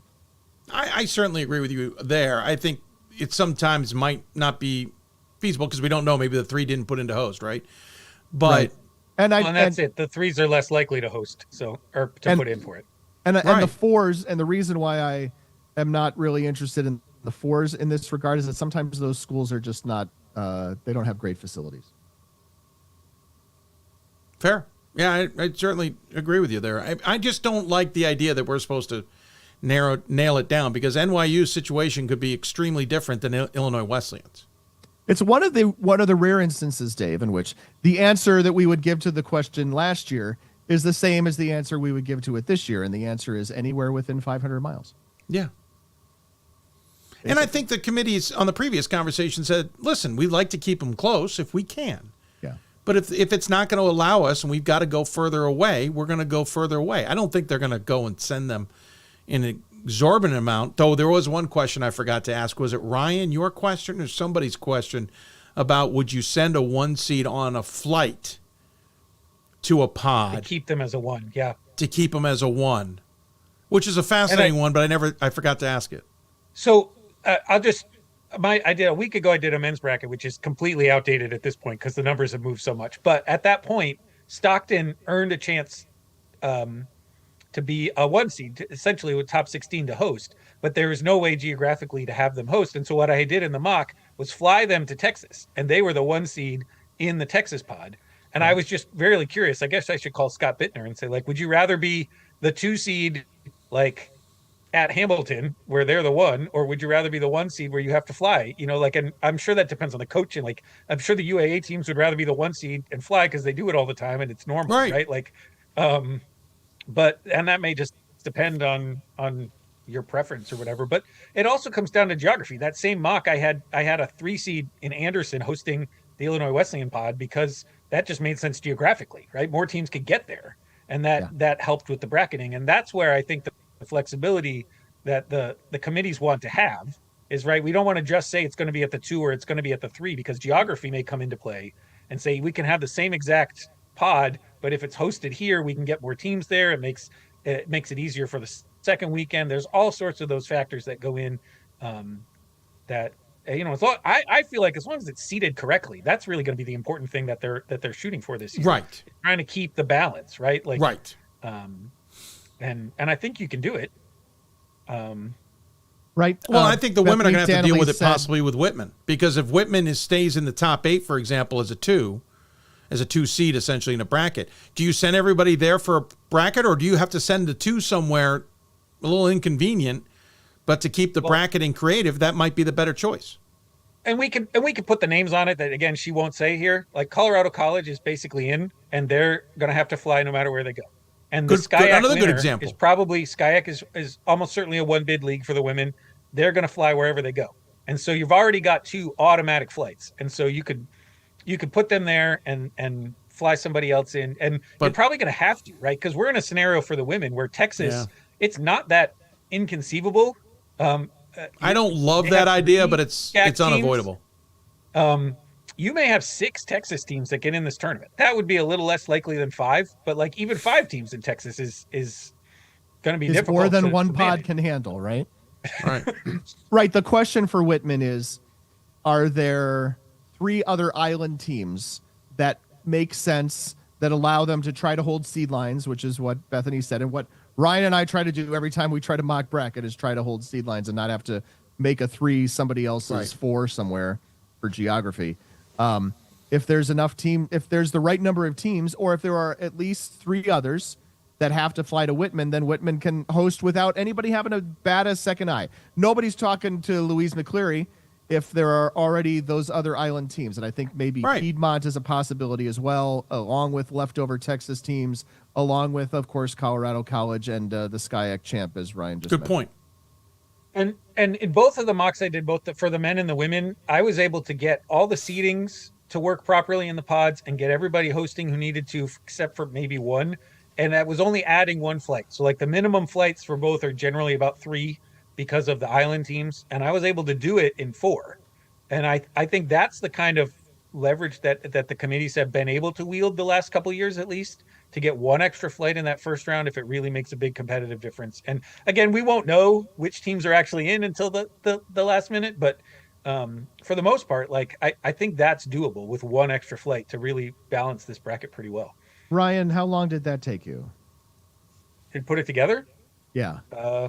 Less time than his top 25. Went amazingly easy, which makes me believe that this is not going to be the list of teams we have at the final because it's way too easy. It was less than an hour to put that together. All right, so you're in charge of doing that. I will host the show next Sunday, and Dave will be doing his Dave job. That was the thing I was wondering about, is like, how are we going to do the things that you and I usually do behind the scenes when I am no longer behind the scenes? Hey, Pat, I told Ryan this the other day. It's your show to enjoy. If you want to, we're not doing selections. If you want to do a couple interviews and then do the bracketing on air, because it's a little bit simpler than it was when we pulled it off at 2 a.m. one night. That was not a good show, Dave. No, it wasn't. Go ahead. Like, if that's an interest, because it would, normally we're trying to pick teams. Well, that's going to be done. So if you want to make that as part of that show, go for it. That's up to you guys. And honestly, we don't know how early some of that will actually be decided. Like, they're going to be able to do so with only 5 or 6 games left. You know, Scott's going to be able to run those and say, you know, these 20 teams are getting at large no matter what happens, right? And then we can start figuring out, because they're not going to move that many places depending on the outcomes of those games. And you know, right, like, we don't know how early in the day that's going to come through for us. So. Yeah, my only experience from that is from football, and it seemed like it was maybe about an hour to an hour and a half after the final game ended. You hit refresh. It was shortly after the DataCast guys had all the information, but not by long. Nice segue opportunity, Pat. Listen, I kind of tooted our horn, but I think there's other factors involved here. Men's and women's basketball, I think, do some of the best bracketing in Division III. Yeah. And I think they did some of the best selecting in Division III for a long time. And that's partly probably because of our process and our efforts to ask questions, not put feet to fire, but, you know. But that was the words in my head too, right? Yeah, make this a part of the conversation, justify these things. But also, I think, especially on the men's side, there's a coaches association who's just as heavily involved and interested in trying to help that along. Whereas I don't think in some other sports that's the case. My point being, in the fall, I didn't think it was too bad. There were certainly some quirks with volleyball and men's and women's soccer here and there that weren't great, but listen, could have been a hell of a lot worse. From your perspective on the football side, and now seeing what we're seeing on the basketball side, obviously having not seen brackets yet, but at least understanding what you've heard from committee chairs, how has this evolved? Is football still trailing? Are they figuring it out? Is basketball still seemingly at the head of the train, as it were? Yeah, I teed that one right up for you. Oh, sir. David. Should I hit record for your podcast? I'll look forward to a second year. Here is the kind way for me to put this, is that people who did this in the fall had no real experience having done it before, right? Last fall, remember, we were not talking about doing this in the fall of 2024. No. We were talking about doing it in the fall of 2025. So right. They did not go through any of that, side-by-side process, really, right? The football committee did one thing absolutely wrong, and they fixed it on Monday morning, which is practically unprecedented, but it's a thing they did. They did a second thing absolutely wrong that I don't know if they even realized, frankly. But, otherwise, the bracketing was fine. The math, the dials were terrible. Like, the mistakes in the football bracket were made back in June or something like that. Yeah, that was stunning to me. And so we've all had the opportunity, and I assume that these basketball committees are led by very smart people. You need to look at soccer brackets specifically, soccer and to a lesser extent volleyball, because volleyball, the structure of the tournament's a little different. But soccer is a national tournament where you have all essentially 400 teams participating. Yeah, same size.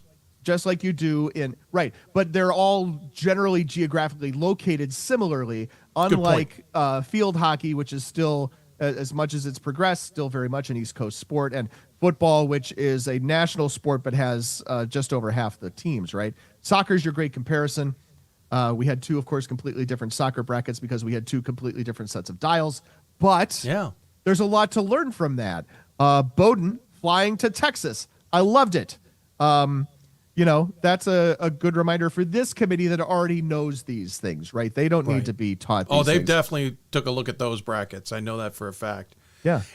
Pat, I don't know. Have you asked this question? And not that we're diving into football on a basketball show, but we do national stuff. Has you or anybody asked the question to the committee?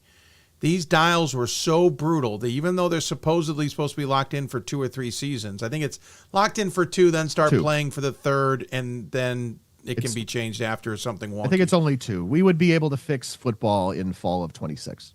See, I've gotten mixed signals on that, but my point being, is there a conversation about give us a exemption to fix it now? Dave, this committee doesn't want to. We have think about, come at it from an MLB perspective. We have big market teams and we have small market teams in MLB, right? Right. I mean, more or less, right? In football, we have power conferences and we have non-power conferences, and this committee has been headed by not enough power conference teams, for lack of a better term. So they're not in any hurry to fix that. So the opposite problem that Division I FBS has. I mean, I don't want to dive into that kettle of fish or scorpions. Anyway, or whatever. I appreciate that insight, because I only bring it up because there is a comparison. This is constantly being compared. And you're right. Men's and women's soccer is the one. And Matt Snyder, yourself, and others did a wonderful job when we were talking 2 weeks ago with the committee of kind of breaking down those brackets and getting a better understanding of things. And they weren't perfect. But again, I think perfection is maybe in the eye of the beholder. But that is our greatest example. So yeah, the areas in which they weren't perfect, they were understandable. I mean, you could see where in a spot where I think it was in one of the brackets, I had men, right? Was I doing the men? I think you were doing women. I was doing women. 2 and 7 I don't remember. 2 and 7's brackets were not set up to face each other. And we felt after some discussion, it was probably because if we put 2 and 7 together, then 2 was probably going to be sent on the road the second weekend because of the geography of the 7 bracket and the other brackets around it. So they protected 2, and even though it set them up against, I don't know, 6 or 5 or something. And for basketball, especially for the women, because of how Eastern those top 4 seeds are. Yes. The 5 through 8 are not going to match up. There's just no way to make that happen with geography. Probably not. Hey, they just said they're protected in the sense that they won't face each other. They didn't say it's going to be 1v8, 2v7, 3v6, 4v5. That is correct. They did not say that. No, and in suspect fact, the men will be able to do that, or at least get closer because of the teams that are in those positions, right? Geography plays that role, and if you're really going to try to give the 1 seeds for the women, like the overall top 4 1 seeds, the chance to host second weekend, you're going to have to move the 2 lines around. make that happen. So yeah. Hey guys, unless you have something else, I don't think we have anything else really to cover. I appreciated the committee's perspective. We've seen our top 16, which if we did this in a week's time, we'll probably 3/4 of it may look the same, a quarter of it would not. And that's just the way the MPI works. Kind of reminds me a lot of the heel point system in Maine high school basketball. Different philosophy and calculations, but the idea that you could literally open the newspaper and get your updated points the next day and see what the standings are, and that's how it's going to determine the tournaments. And I think Ohio does that as well. Yeah, I know there's a couple other states. So listen, here's where we are, and we'll see where it takes us in the next 10 days. Appreciate your insights and look at teams and conferences that we'll want to keep an eye on. Pat, the men's conference tracker is up and running on the website, is it not, sir? Yeah, actually, both conference trackers are up and running now. Oh, great. Well. I missed that the women's was up. Yep. This is your home, and this is speaking to the D3 Hoops audience now. This is your home for one-stop shopping for all of the conference tournaments, the state of all conference automatic bids. It also contains, used to be our opinion on what the at-large possibilities looked like in each conference. We no longer have to have opinions because the calculator tells us what the chances are, and there's almost not even really tea leaves to read. We're just reading those numbers and making some understandings for people to understand how those work. Yeah. And then I would point out, guys, when we're looking at these predictions, they're predicting the most likely outcomes for all of these things. Yep. So when we start seeing, as we will next week, unlikely outcomes happening, right? Like 8 seeds beating 1 seeds, that is where all these percentages change immensely, because it's just very, very few of their 1,000 simulations in which the 8 beats the 1. And so once those start going down, things are, just because you have an 83% next to your team's name, if you lose that quarterfinal game, that is not going to be 83%, right? Like, it's going to change. And that's what we have to remember about predictions. And I will audit all of those things every day, at least on the men's tracker, and keep up to date with what happened the night before. It's interesting. We're gaining time back from not having to do some things to allow ourselves to dive into some stuff maybe we've wanted to do all the time. So it's a catch-22. Hoopsville? Huh? Host Hoopsville? Yeah, there you go. Pat will be hosting in 10 days' time, folks. I might make a cameo from my meetings. I need that dry run sometime soon, man. Yeah, we will. Well, now that I can come up from air. All right. Actually, let's talk about early next week. We'll do a dry run. All right. Guys, appreciate it. We'll always give the final word. Ryan, I'll start with you. Final thoughts. I'm excited for this. I was very leery about how this was all going to go. As you mentioned, that maybe the dials in football were not correct. We had no way of knowing whether the basketball dials were going to be correct or not. That's a good point. They seem to be doing pretty well. I think the only thing I might change, I think at least for the men, that quality win bonus threshold might be set a little low. But if that's the only thing that's wrong, like, that's not, that's not the end of the world. You're talking about the 53.00. I'm excited that we've got a system set up that we can predict, that we can deal with. And my favorite part of this is the bracketing anyway, and it makes it so much easier to just keep practicing than when you're trying to guess which teams might be in based on their regional ranking and stuff. So for me, this is working out wonderfully, and I hope it works out wonderfully for all of your basketball teams too. I just envision Ryan mentally driving across the country to measure the 500 miles between these schools, right? Oh gosh, so do we? Let's hold that one. If anyone from Christopher Newport is watching, text me later. Speaking of mileage, might rip that Band-Aid off on Monday. We'll see. I'm debating. Pat, any final thoughts? No, this is the most wonderful time of year to be a Division III basketball fan, and I'll be honest with you. Having the tracker up a week and a half before Selection Sunday, unheard of, is brand new for us. So it's similar to not having the time that we have to spend. Frankly, Dave, how much time did we spend on a Wednesday afternoon every year for the past however many years hitting refresh on a particular website, waiting for a particular set of regional rankings to come up? That time is spent doing things that are beneficial to the Division III basketball fan. You know what? Hope. Only because of it's been an awkward season. It just dawned on me that I haven't spent the last couple of Wednesdays hitting F5 or sending copious amounts of text messages going, hey, you done? When do you think those are coming? Yeah, that time did come back to us, didn't? Oh, that was nice. Sure, gentlemen. did.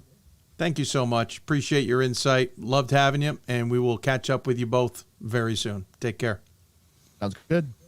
Pat Coleman, Ryan Scott joining us on the Hoopsville Hotline on this Top Seeds Thursday show. Appreciate their time. Quick note. Monday's show will be on at 7 o'clock Eastern Time. Next Thursday we'll be on at noon Eastern Time due to another gig. A bunch of guests. Pat will then be hosting the show next Sunday, the following Sunday, March 2nd. Time to be determined. Pat and I will do a run through so we can get a little comfortable with it. It'll look a little different. I don't think Pat's coming to Baltimore to sit in this studio is my point. Pat's even saying no on the call. Of course not. He's got his own studio. So Pat will be hosting the show. Look forward to having him do that. And that bracket breakdown show that I traditionally have done on the evening after the brackets will move to Tuesday afternoon due to my traveling with that. And again, Pat Coleman will be your co-host, as it were, for the bracket shows. I don't know who will be doing them with him. I forgot to ask this time.